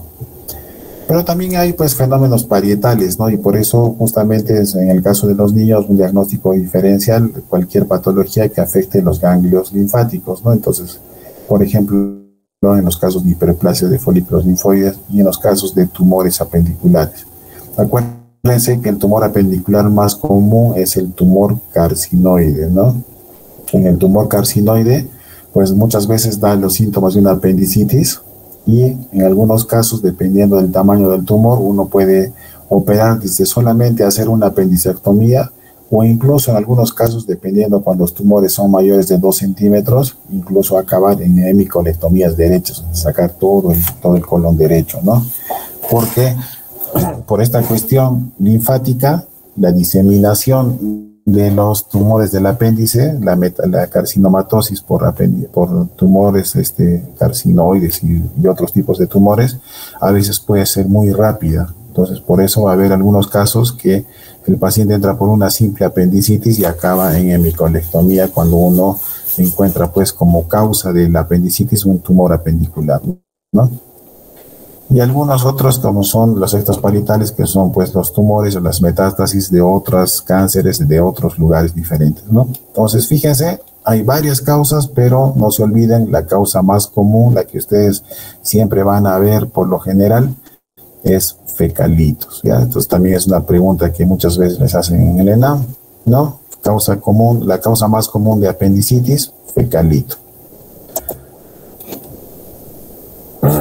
Como hay una compresión en el caso de los fecalitos, va a haber una compresión de la irrigación, va a haber un aumento de la presión intraluminal, y como es una parte del intestino en realidad, es una continuación del intestino, pues los microorganismos van a ser muy parecidos a los que normalmente también están en el intestino en esa zona, ¿no? Y de esos, la E. coli y la Pseudomonas, al menos la E. coli, es el germen más común, ¿no? Sin embargo, hay otros más, pero acuérdense, E. coli, el germen más común que va a estar involucrado en los casos de apendicitis, asociado pues a algunos cocos gram positivos, muchas veces, al menos los enterococos. El conocimiento de estas cosas hacen entender de por qué cuando uno tiene un paciente con una peritonitis causada por una apendicitis, tiene que dar tratamiento para cocos gram positivos y también para gram negativos, que por lo general son anaerobios, ¿no? Entonces, por eso es que uno asocia muchas veces ceftriaxona con metronidazol, o ciprofloxacino con metronidazol, o clindamicina con amicacina, justamente para cubrir, miren, fíjense, toda esta gama, digamos, de microorganismos que puede haber en el apéndice, ¿no? Desde aerobios hasta anaerobios, desde gram positivos a gram negativos. Entonces, la microbiota que hay en el apéndice, pues, es bien variada en realidad, ¿no? Por eso es ya también que cuando uno tiene casos de apendicitis, tiene que ser, pues, más amplio en el tratamiento antibiótico. Entonces, ¿qué factores intervienen? Lo que les he dicho, ¿no? Ya sea el fecalito, hace una obstrucción del lumen, una acumulación del moco, va a haber pues aumento de la presión intraluminal, como está ajustando, va a haber un bloqueo del drenaje linfático, un bloqueo del drenaje venoso, va a haber trombosis venoso, va a haber infartos y después perforación. Más o menos lo que sucede así, en vivo y en directo. En base a estas complicaciones que van a suceder, ¿no?, va a haber estas clasificaciones de las apendicitis, desde las no complicadas hasta las complicadas. En el caso de las no complicadas, pues va a haber una apéndice congestiva o catarral, que es esta así, ¿no? El apéndice se ve aumentado de volumen, con las paredes edematosas, ¿no?, como inflamadas, pero sin alteración de las paredes mismas, ¿no? O sea, que hay una obstrucción, sí, pero todavía la irrigación, digamos, de estas zonas de la pared no se ha alterado. A eso se llama apendicitis aguda no complicada, ¿no? Entonces, en este caso, pues el tratamiento, incluso, como les he dicho, había una tendencia un buen tiempo a dar tratamiento antibiótico médico para las apendicitis. Pero cuando ya son complicadas, o sea, como en este caso, en los cuales, como ustedes pueden ver, desde microperforaciones o micronecrosis, ¿no? A esto se llama apendicitis aguda supurada, hasta las que tienen ya zonas ya infartadas, que son las gangrenosas. A veces esto puede afectar a toda la extensión del apéndice e incluso perforarse y dejar lo que les iba diciendo, ¿no? Esta fotito de acá que ven ustedes acá abajo es un fecalito, ¿no? Y en el sitio donde estaba el fecalito, ahí es donde ha hecho compresión de la pared, ha habido infarto de esa pared con el tiempo, y después, como se ha muerto, digamos, esto que era acá, o sea, que se ha ido muriendo, se ha vuelto friable, y con el tiempo aumenta la presión y el fecalito se sale. Entendiendo esto, vamos a poder entender que al inicio el dolor pues es desde acá, que es un dolor leve, hasta un dolor moderado, un dolor intenso. ¿Y por qué se da el dolor? Porque el apéndice está pues acá lleno de líquido, lleno de pus, ¿no? Muchas veces, y está doliendo. Y muchas veces van a escuchar de que el paciente que con apendicitis de repente un momento deja de sentir dolor, de lo que estaba así recontra intenso deja de sentir dolor. ¿Y por qué es eso? Porque el fecalito se salió, todo el contenido que estaba acá pudo drenar, ¿no? ¿Pero a dónde drenó? A la cavidad. Entonces, del momento que esto se libera, pues el paciente también se libera, deja de sentir molestias por unas horas, porque después, como se salió pus de acá, como se salió el fecalito de acá, este contenido de acá, y acá está conectado, pues, como ustedes ven acá, que ya, bueno, acá, ¿no? Está conectado al ciego. Entonces, ¿qué pasa si se hace hueco acá? ¿Qué creen que va a pasar? Si se hace hueco acá, ¿qué va a pasar con ese paciente? Una peritonitis, doctor. Una peritonitis, ¿pero por qué? Porque el contenido intestinal va a pasar por acá y va a salir para acá, ¿no? Entonces va a causar una infección de la zona y va a causar, como dice, al inicio una peritonitis localizada y después una peritonitis generalizada, ya, ¿no? A todo el abdomen, ¿no? Entonces, fíjense, entendiendo cómo es la fisiopatología, nosotros vamos a entender por qué se hace cada tipo de tratamiento, ¿no? Desde un tratamiento médico, como les decía, en los casos de una apendicitis congestiva, hasta un tratamiento quirúrgico, y muchas veces cuando esta necrosis ha avanzado tanto, incluso puede afectar la parte más inferior, porque ven ustedes acá, si bien es cierto, miren, acá donde comienza el apéndice, puede afectar también las partes iniciales del ciego, y muchos casos de pacientes pueden acabar con una resección del ciego, ¿no? Entonces, ahí entendemos por qué es importante operar en estos estadios iniciales y por qué es más difícil o más grave operar en estos estadios, ¿no? Porque, ya saben, ¿no? En estos casos probablemente, como dice la compañera, ya el paciente esté con una peritonitis, ¿no? Y eso es lo que sucede, ¿no? Para que se entienda, ¿no? El apéndice normal está vacío, pero cuando hay un fecalito, ese fecalito va a comprimir las paredes. El moco que normalmente se debería estar entrando y saliendo, pues va a comenzar a acumular. Las bacterias que están acá se van a comenzar a acumular.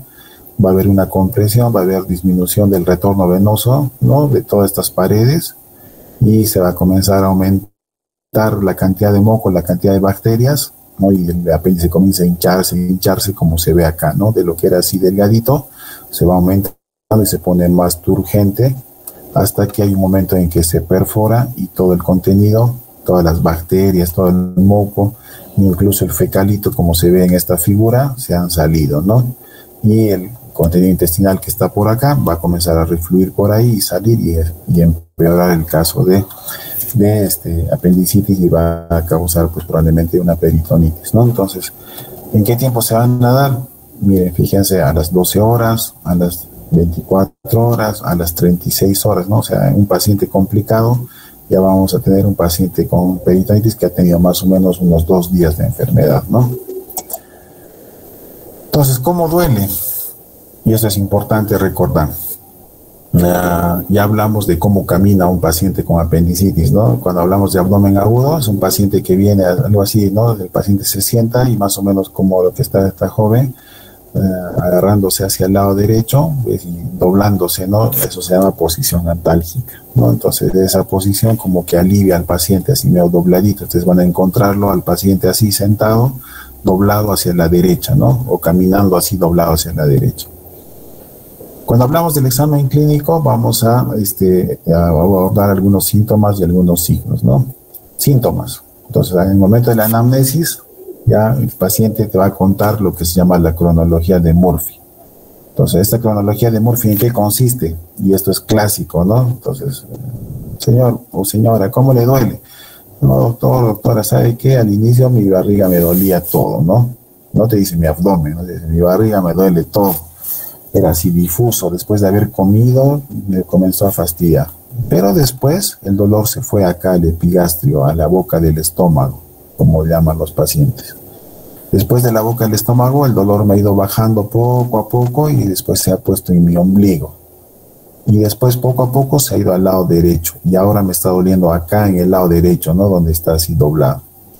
Ese tipo de migración del dolor es por una cuestión de la inervación desde digamos una cuestión de disposición embriológica de la inervación del apéndice que hace que duela así, ¿no? Entonces a eso se llama cronología de Murphy.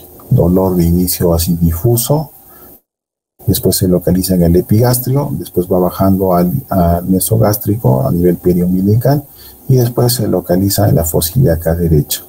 Eso se llama cronología de Murphy o dolor de Murphy, ¿ya? Asociado a eso, pues puede haber otros síntomas. Hay pacientes que tienen náuseas, otros pacientes tienen vómitos, otros pacientes tienen anorexia. Es una común, al menos en los niños, ayuda mucho preguntar acerca del apetito. Entonces tú agarras un niño y le dices, ¿qué te gusta comer? Pollo a la brasa con papitas fritas. ¿Y quieres que te traiga ahorita pollo? El niño que de verdad tiene apetito decir, no, no quiero. O al final cualquier persona, no quiero, tengo asco a la comida, no quiero saber nada de comida. Es una respuesta muy común en los pacientes que tienen apendicitis, ¿no? Entonces, puede haber pacientes que tengan náuseas, que tengan vómitos, que tengan anorexia o incluso alteraciones del tránsito intestinal. Hay pacientes que puedan tener diarrea, como también hay otros que tienen estreñimiento. Entonces, es bien variado, ¿no? Entonces, lo más común, como les digo, cómo ha ido avanzando el dolor, ¿no? Si bien es cierto, esto no es algo pues absoluto, porque hay pacientes que no tienen todo y que simplemente les duele acá, pero gran cantidad de pacientes van a contarte esta historia del dolor que inicia difuso, que se pone al epigástrico, que va al ombligo y después al lado derecho, ¿ya? Eso es respecto a la anamnesis, digamos, ¿no? De lo que nosotros preguntamos al paciente. La otra parte del diagnóstico está pues con los signos. Entonces va a haber varios signos, pero los que yo quiero que ustedes dominen son el signo de McBurney, el signo de Bloomberg, el signo del psoas, el signo de Robson y el signo del obturador. Esto ya es con el examen físico. Como ustedes pueden ver, pues hay varios signos, ¿no? Varios signos, ¿no? Incluso hay más, hay descritos como 52 signos diferentes acerca de la apendicitis.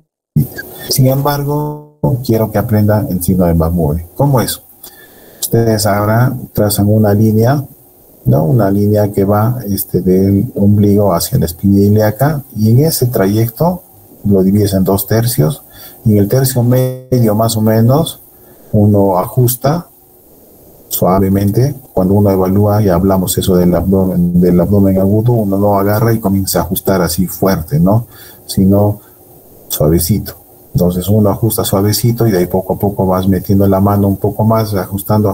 Y si el paciente tiene dolor acá en esta zona, en el punto de McBurney, se llama signo de McBurney positivo, ¿ya? Entonces dolor a la presión en la fosa ilíaca derecha, en otras palabras, ¿no? En ese punto que les digo. El signo de Bloomberg ya se va a dar por se llama signo de rebote positivo. Entonces el signo de rebote positivo es uno agarra, le comienzas a hablar al paciente, lo distraes, digamos, que te cuente un poco, ¿no? ¿Y qué tal? ¿Cómo está? ¿Y cómo le duele? Así a medida que uno va hablando, pues uno va haciendo, va ajustando en esta zona. Perdón.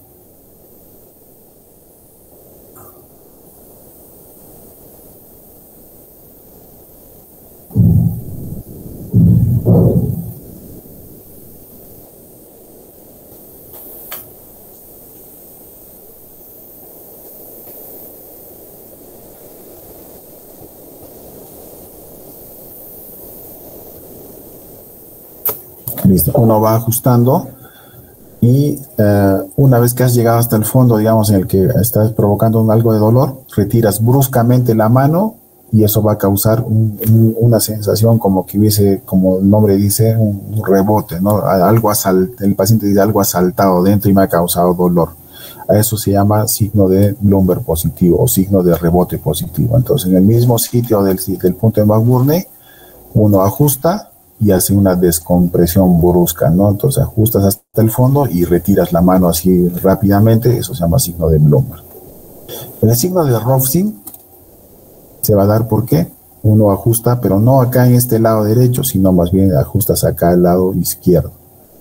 Entonces uno ajusta y el paciente te va a decir, no me duele ahí, me duele a este lado, te va a decir. Entonces uno ajusta acá en el lado izquierdo y el paciente tiene la sensación de dolor o de molestia en el lado derecho. ¿Y por qué sucede eso? Porque el intestino grueso está caminando por acá, da la vuelta por acá y llega acá. Y como se acuerdan, el sitio donde acaban las teñas del intestino, ahí está el apéndice. Entonces, cuando yo ajusto a este lado, en el lado izquierdo, ¿qué hago? Hago que el aire que está en el intestino avance, ¿no? Ajustamos acá y desplazamos el aire y se va para acá, para este lado, y ese aire va a empujar, digamos, al apéndice y va a causar dolor o molestia, ¿no? Entonces, eso es el signo de Rovsing positivo. Rovsing positivo. Ajustas al lado izquierdo y el paciente se queja del lado derecho. El signo del psoas y el signo del obturador son signos que nos van a ayudar en un tipo de apendicitis que es un apéndice cuando el apéndice está localizado a nivel retrocecal. Y cuando el apéndice está localizado a nivel retrocecal es porque el psoas está ahí atrás. Entonces el apéndice va a estar directamente pues en contacto con el psoas. Entonces en el signo del psoas y en el signo del obturador lo que hacemos es lo siguiente: ponemos al paciente así echado y le hacemos en una de ellas, en el signo del obturador, flexionamos la rodilla contra el abdomen, ¿no? Le hacemos doblar, como si estaría agachando, digamos, ¿no? Y el paciente va a sentir dolor. O en el caso del psoas, lo ponemos un poco de costado al paciente, hacemos una extensión y luego volteamos la pierna un poquito hacia atrás, ¿no? Como extendiendo aún más la pierna, y el paciente va a sentir dolor también en esta zona. Entonces, estos dos, tanto el psoas como el signo del obturador, se van a dar para pacientes que tienen apendicitis retrocecal, ¿ya? Entonces, estos son los 5 puntos que a mí me gustaría que siempre se acuerden. Punto de McBurney, dolor a la presión en este punto, el punto del Rovsing, en el mismo sitio hago presión y hago descompresión brusca y me causa dolor. El signo de Rovsing, que es ajustando en el lado izquierdo y el paciente se queja de dolor en el lado derecho. El signo del obturador y del psoas, que es maniobras con las piernas, ¿no? Con los muslos, ¿no? Flexionando o extensionando para estimular el psoas en los casos de apendicitis retrocecal. Sin embargo, existen pues todos estos signos que ustedes van a encontrar en los libros, signos de Aron, de Chase, de Blinken, de Cope, de Chutro, de Donnelly, etcétera, etcétera, un montón de signos más, pero que no son tan importantes porque digamos, son variados, ¿no? O sea, no es que no sean importantes, sino que no son tan usuales, digamos, hacerlos. Este de acá, por ejemplo, el signo de Dundee es bien comúnmente usado por los cirujanos pediatras, ¿no? Le piden al niño que tosa, y cuando tose, pues siente un dolor en el lado derecho. Entonces, signo de Dundee positivo. Hay otros que agarran y hacen parar al niño, al menos cuando se trata de niños, lo hacen parar rectito y le piden que haga un salto, digamos, y al momento de caer provoca dolor, ¿no? Y es una clásica también escuchar a los pacientes, no, estaba viniendo en la ambulancia o en el carro y en cada bache, doctor, que pasaba, como que me golpeaba. Entonces esas descompresiones que había causaban dolor en la zona de la fosa ilíaca, ¿no? Entonces tú le puedes pedir al paciente que salte sobre sus talones, ¿no? O sea, que se ponga de puntitas y caiga sobre los talones, ¿no? Entonces va a causar dolor también en la zona de la fosa ilíaca derecha, ¿no? Entonces son algunas otras cosas que se pueden utilizar. Esto es acerca de la migración del dolor, ¿no? Que es algo bien común, es el signo o el dolor con cronología de Murphy. Esto es algo que ustedes van a escuchar todavía, la diferencia entre la temperatura axial y temperatura rectal. Algunas personas en algunos sitios todavía hacen esta maniobra, que se ha visto que no tiene mayor significancia. Sin embargo, todavía hay gente que agarra y en el caso de los niños, especialmente cuando sospechan de apendicitis, dice que esta diferencia entre la temperatura de la axila y temperatura del recto debe ser mayor a 1 grado centígrado. Cuando es mayor de 1 grado, la posibilidad de que sea apendicitis existe, dice, ¿no? Aunque se ha visto con estudios que no tiene mayor importancia, digamos, ¿no? Pero no va a ser raro que ustedes, algún médico les diga, hagan diferencia de temperatura, ¿no? Entonces uno toma la temperatura en la axila y la temperatura en el recto, y si la diferencia entre estas dos es mayor de 1 grado, pues uno tiene que pensar en apendicitis. También hay scores de Alvarado, ¿no? De hecho, también, como ya sabrán, el doctor Sarmiento también está haciendo un estudio para hacer un score que él va a hacer, ¿no? Basado en varios puntos, ¿no? En el caso del score de Alvarado, pues uno tiene estos puntos que tiene que evaluar. Hay uno para adultos y otro que es para niños, y a eso le pone puntuaciones, ¿no? La migración del dolor, la presencia de anorexia, náuseas, vómitos, sensibilidad en el cuadrante inferior derecho, el dolor al rebote, elevación de la temperatura, la leucocitosis, el recuento de células blancas. Entonces todo eso tiene un puntaje, y en base a eso, pues uno, si tiene Alvarado menor de 4 a 6 o mayor a 6 en base de puntaje, uno va a poder decir si tiene o no apendicitis y si qué necesita hacerse en cada caso, ¿no? En el caso de Alvarado más de 6, pues acaba directamente en cirugía. En el de 4 a 6 normalmente se deja en observación, y si mejoran los síntomas, el paciente se va de alta porque no era pues una apendicitis. Pero si el paciente en las próximas horas va deteriorándose, va a pasar, pues va a aumentar todos estos puntos, y va a pasar a ser de un 4 a 6, pasar pues a un 8 o 9, entonces va a ir directamente a cirugía, ¿no? Entonces hay varios que utilizan el score de Alvarado. También se ha visto de que no tiene mucha base, respecto al diagnóstico, ¿no? Nuevamente les vuelvo a decir, por encima de todos estos, de los cuentos de células, de leucocitos, etcétera, la temperatura, todo está mucho estos dos puntitos de acá, que son el examen físico, ¿no? Por encima de estos scores y ecografías y tomografías y todo, pues está el examen físico de todas maneras. ¿Cuáles son formas especiales en el caso de los niños? ¿Por qué? Porque los niños tienen epiplon más pequeñito, entonces no localizan el dolor tan fácil como en los adultos, que sí localizan el dolor. Los niños tienen mucho dolor difuso, a diferencia de los grandes. Ya cuando está muy complicado, recién localizan el dolor. Además que los niños de por sí, pues tú les preguntas, ¿dónde te duele? Y te apunta todo su abdomen, aquí, en todo lado, ¿no? Entonces hay que ser muy hábiles, digamos, e inducir a los niños a que te den mejor información, ¿no? En el caso de los ancianos, ya también, ¿por qué? Porque los ancianos tienen más tolerancia al dolor, ¿no? El anciano se queja cuando ya está grave. Y además, ¿qué hacemos con los ancianos? Como que se para quejando a cada rato. Muchas veces el abuelito se te hace que me duele mi barriga, y le dicen, no, abuelito, ya es lo mismo, ya tómate un mate, y al final pues el diagnóstico se hace más tardío en los ancianos, ¿no? Por esa tolerancia al dolor, y también por culpa de los familiares a veces, que no le dan mucha importancia al ancianito. Los pacientes inmunodeprimidos también, los pacientes con VIH, no localizan tan rápido el dolor, y ya vienen con pacientes con formas graves de apendicitis. Esto es importante. Durante el embarazo, si bien es cierto, antes les dije que el sitio del apéndice es esta línea, normalmente está en esta parte del apéndice. Sin embargo, en el embarazo puede cambiar, o se puede ir para abajo el apéndice por la presencia del feto, ¿no es cierto?, del útero y toda su estructura. Puede hacer de que el apéndice se vaya para abajo, o que tal vez se vaya, a medida que va creciendo el útero, se lo va desplazando y va yéndose hacia arriba. Entonces, en una gestante con dolor, no esperemos de que el dolor sea básicamente en esta partecita. Puede estar más arriba, o incluso en algunos casos puede estar migrado hacia el otro lado. Entonces, en la gestante, no se olviden Incluso hemos encontrado apéndices de gestantes que están ubicados al ladito del hígado, ¿no? Entonces hay que tener cuidado. ¿Qué exámenes hay que hacer? Acuérdense nuevamente, el diagnóstico de la apendicitis es netamente o básicamente clínico. Sin embargo, algunos exámenes nos pueden ayudar. Los laboratorios, para ver, como en todo proceso infeccioso inflamatorio, leucocitosis. Por la continuidad del uréter al apéndice, muchas veces uno pide examen de orina y el examen de orina puede ser patológico, entonces no hay que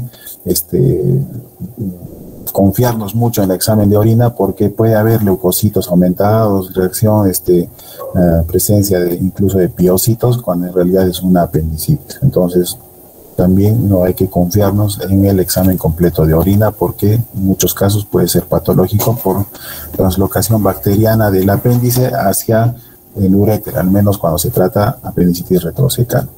La ecografía sí te ayuda, es cierto, pero no es pero al menos en las estadías iniciales te puede llevar a la confusión, porque al inicio, como no hay líquido libre, no hay nada, pues puede que no te ayude mucho. Además, como ustedes ya saben, la ecografía no es un buen amigo del intestino y el apéndice es parte del intestino también. Entonces, a veces cuando hay apendicitis, al inicio hay un poco de hilio, el paciente se llena de gases y no se ve bien el apéndice. En cambio, la ecografía sí te puede ser de ayuda cuando el apéndice ya está complicado, cuando hay plastrón apendicular, cuando hay líquido libre, peritonitis, ahí sí ya te ayuda, pero ya al final cuando pudiste hacer algo al inicio todavía, ¿no? Entonces la ecografía ayuda, pero no se confíen al 100%. La radiografía, al menos en el caso de los niños, sí puede ayudar porque, ¿se acuerdan que les dije que no tenían epiplón? En el caso de los niños, como el epiplón tiene la función de pegarse a los sitios donde hay infecciones, inflamaciones. En el caso de los niños, como no hay, ¿qué pasa? Los intestinos van y se meten en esa zona. Entonces uno hace una radiografía y encuentra muchas veces lo que se llama un asa centinela, que es una parte de intestino que está pegado ahí y se ven incluso niveles alrededor del apéndice, ¿no? Entonces puede ayudarnos en niños. El colon por enema ya no se usa. La tomografía, acuérdense, en los protocolos americanos y europeos, el examen de diagnóstico por imágenes de inicio en un paciente con apéndice es tomografía.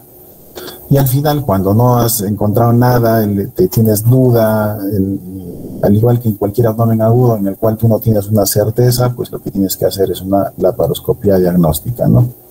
Para diagnosticar apendicitis. En el caso de la ecografía, si tienes suerte, al menos en los niños puede ayudarte mucho porque como son delgaditos, sus músculos son delgaditos, entonces el apéndice está allá bajito nomás, entonces uno puede ver así pues el apéndice con su fecalito, que tiene sombra acústica, o lo puedes agarrar el apéndice así justo de forma transversal y esto se llama signo de bull o de tiro al blanco, ¿no? Igual como cuando tiras tus flechitas, punto negro, blanco, así.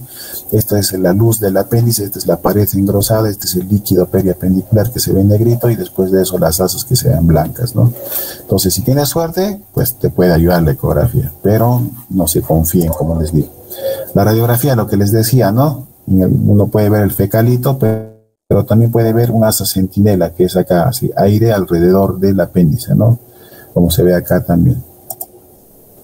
El colon por enema, que ya no se hace en realidad, y la tomografía que nos puede ayudar a ver plastrones, nos puede ayudar a ver el apéndice con su fecalito, ¿no? Acá, el apéndice así engrosado, ¿no? Entonces, tomografía gold estándar dentro de los apoyos de diagnóstico para apendicitis. Los diagnósticos diferenciales, esa es la parte yuca, digamos, de la apendicitis, porque miren, tiene un montón de diagnósticos diferenciales. Una patología que puede ser tan sencilla como la apendicitis, a veces nos puede mandar al desvío. De hecho, dice que más o menos el 15 a 20% de las apendicitis que uno entra a operar, en realidad no son apendicitis, sino más bien cualquiera de estas, ¿no? Desde cuestiones oncológicas, del colon, del apéndice, las colecistitis, las colangitis pueden dar como diagnóstico diferencial, las gastroenteritis, tuberculosis, obstrucción, las cuestiones de las mujeres, ¿no? Por eso es que como el dolor es en la fosa ilíaca derecha o en el cuadrante inferior derecho, paciente mujer en edad fértil con un dolor en fosa ilíaca derecha, dentro de vuestro screening, no se olviden, desde embarazo, porque puede haber embarazo ectópico, puede haber amenazas de aborto, otras patologías como enfermedad pélvico-inflamatoria, rupturas de quiste ovario. Entonces, mujer en edad fértil con dolor en fosa ilíaca derecha, siempre es una buena idea hacer una interconsulta de ginecología para descartar todo esto. O incluso otras, ¿no? Incluso las neumonías, ¿no? Las neumonías, los infartos de miocardio de la cara inferior pueden generar dolores parecidos a las apendicitis, las epididimitis, infecciones por citomegalovirus, neumonías, procesos respiratorios en niños, ¿no? ¿Cómo se complica?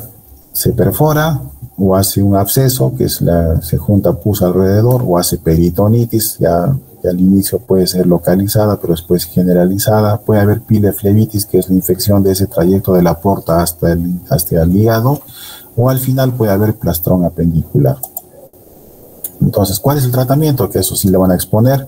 Acá lo dejamos. El tratamiento puede ser médico en los casos iniciales, o puede ser, o debe ser al final, desde mi punto de vista por lo menos, debe ser quirúrgico. Entonces, ya sea por cirugía abierta o por cirugía laparoscópica, ¿no? Esto nos van a explicar los que expongan. Van a ver que hay una cirugía convencional por monopuerto, por cirugía Nodes, que es la cirugía a través de orificios naturales, por monopuertos, o las cirugías con múltiples puertos, ¿no? Perdón. Dame 5 minutos, por favor, ¿ya? 5 minutos, por favor. Ahora, un término que ustedes van a encontrar es la apendicectomía de intervalo, que es en los casos donde un paciente ha hecho plastrón. Entonces, ¿quiénes son estos pacientes? Son pacientes que tuvieron apendicitis, pero que lamentablemente fueron mal manejados. Muchos de ellos, lo que hacemos, la clásica, ¿no? La gente de acá agarra y se va a la farmacia, y muchas veces alguien que ni siquiera es médico, ni siquiera es farmacéutico, sino a veces gente técnica o incluso quinta secundaria, atienden en las farmacias. ¿Y qué hacen? Me duele la barriga. Ahí le meten de analgésico, de antibiótico, y lo único que hacen es lo que dijimos cuando hicimos abdomen agudo. Hacen dudar del diagnóstico, incluso en este caso utilizan analgésicos, utilizan antibióticos, y lo que hacen es pues mitigar la molestia. Y a veces nuestro cuerpo es tan fuerte, tan bien preparado, digamos, que todo el epiplon, los intestinos, se pegan hacia donde está el apéndice y lo cierran, digamos. Entonces pasan los días junto con el antibiótico, junto con el analgésico, hacen lo que se llama un plastrón, ¿no? O sea, todo se apelotonan ahí contra el apéndice, lo bloquean y forman un plastrón. Entonces el paciente pues se rellena de antibiótico, de analgésico, y lo que hace luego de formar este plastrón es de que deje de sentir síntomas. Y recién a las 6 a 10 semanas o semanas después, pues comienza a crecer, y el paciente viene con la típica de que tengo acá una bola acá en el lado derecho, ¿no? Tienen una masa, en otras palabras, en el lado derecho, y se palpan y les fastidia, ¿no? Entonces, en ese caso, pues uno hace ecografía, tomografía, y ahí sí encuentra ya pues el plastrón. Entonces, ¿qué se hace? ¿Por qué se llama apendicectomía de intervalo? Porque como todo está pegado, no se puede operar en ese momento porque es peligroso. Por tratar de deshacer ese plastrón, podemos perforar, podemos hacer otras cosas. Entonces, ¿qué se hace? Se inicia tratamiento antibiótico y se espera unas 6 a 10 semanas para que después de eso recién se haga la apendicectomía. Una vez que ya ha pasado todo, la parte más grave, digamos, de esta situación, entonces ahí recién comenzamos a operar, pues, o tenemos la indicación de operar pues el apéndice, ¿no? En este caso se indica tratamiento antibiótico prolongado. Entonces eso se llama apendicectomía de intervalo. Otra cosa que ustedes van a escuchar también es la apendicitis crónica. Son pacientes que siempre tienen dolor y dolor repetido. Pasa, otra vez le duele, otra vez pasa, otra vez duele. ¿Por qué? Porque ese fecalito, al igual que cuando veamos la colecistitis, está bailando ahí dentro del apéndice. Entonces a veces se obstruye, comienza a dar síntomas, pero la presión intraluminal hace que se mueva el fecalito y otra vez se vacía, digamos, el apéndice. Pasan los síntomas y uno está tranquilo por un tiempo, y después pasa el rato menos pensa, otra vez se obstruye y están así en ese juego, ¿no? Lo mismo que sucede con los cálculos en la vesícula. Hay gente que le da cólico a la vesícula, se le pasa el dolor, otra vez come algo, otra vez le viene el dolor, y así sucesivamente, ¿no? Entonces lo mismo sucede en la apendicitis. Por eso es de que ustedes van a encontrar que existen casos de apendicitis crónica. Entonces, en este caso es un paciente que tiene dolores repetidos en el mismo lugar, a veces náuseas, vómitos, a veces anorexia. La tomografía no va a servir porque no va a encontrar nada espectacular. Como les digo, nuevamente el diagnóstico de apendicitis es clínico. Cuando se vuelve agudo es porque el paciente se ha desmejorado, tiene más dolor, tiene otras cosas, ¿no? Y los exámenes de diagnóstico pues van a ayudar, sí, pero no van al 100%, no nos van a dar el diagnóstico. Incluso como son cuadros repetidos así pasajeros, incluso los leucocitos van a estar normales. Igual los laboratorios son importantes hacerlos, sí, pero no son pues completamente lo más indicado para hacer o para diagnosticar, digamos, ¿no? Entonces, esa es la clase de apendicitis. No sé si hay alguna pregunta al respecto, por favor.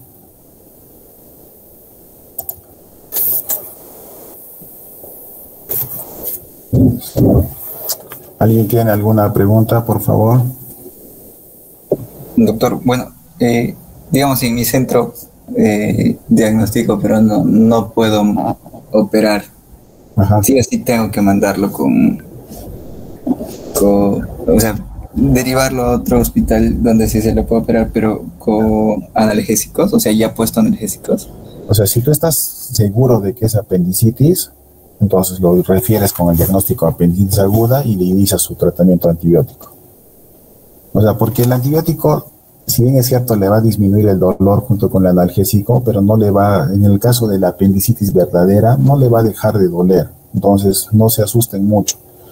O sea, ahora, si ustedes no están seguros de que sea apendicitis y están sospechando, pero tal vez es otra cosa, tal vez es un quiste de ovario, tal vez es, no sé, pues, o una infección urinaria, no sé, una cosa así, entonces mejor agarran y le ponen una sola dosis de analgésico como para que el paciente pueda viajar tranquilo sea más confortable, digamos, su referencia, pero de ahí nada más, ¿no? No le dejen en forma horaria o no se guarden al paciente, pues no lo tengan en vuestro centro de salud un día, 2 días ahí observándolos y recién al tercer día, después de haberlo sobrecargado de analgésico y antibiótico, recién intenten mandarlo, ¿no? En cambio, si ustedes están seguros, inicien el tratamiento, no hay ningún problema. Y le ponen bien claro ahí apendicitis aguda en la referencia, ¿no? Y nada mandar como abdomen agudo, mejor no le hagan nada, o máximo si le van a hacer algo, le ponen una dosis de de un analgésico, ¿no? Puede ser metamizol, por ejemplo, ¿no?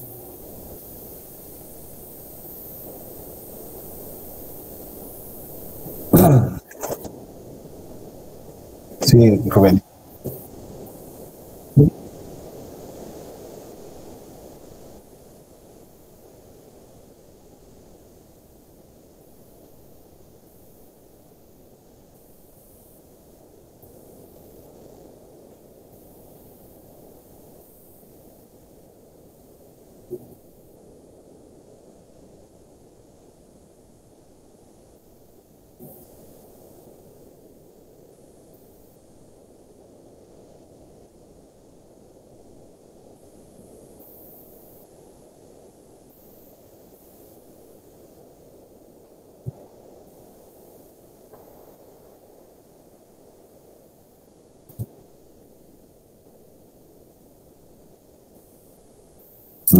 No, pues ¿y sabes por qué? Porque ha cambiado mucho esa situación desde que hay cirugía laparoscópica.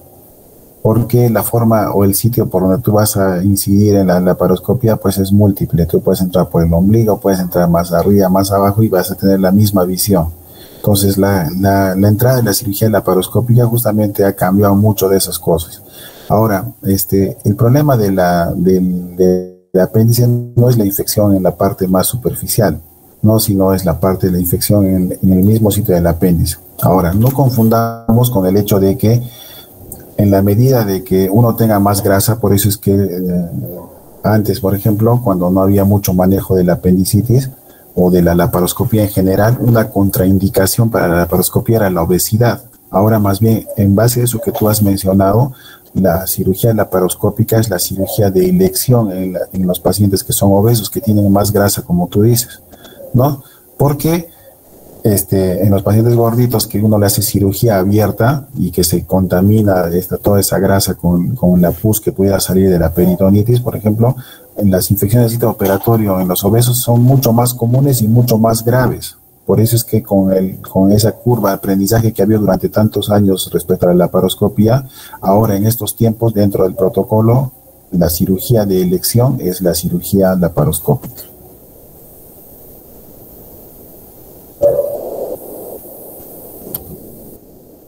Listo.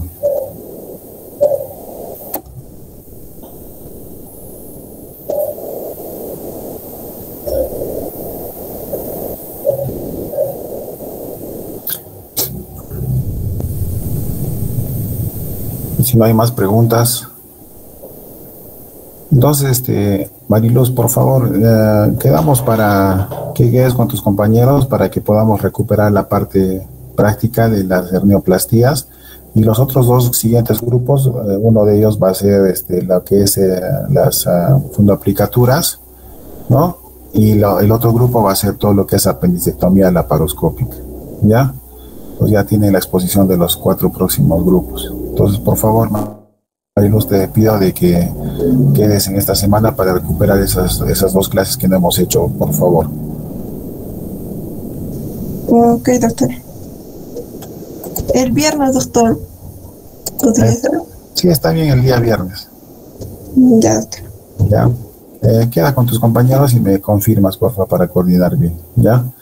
No sé si Listo. tienen alguna otra pregunta respecto a apendicitis, chicos.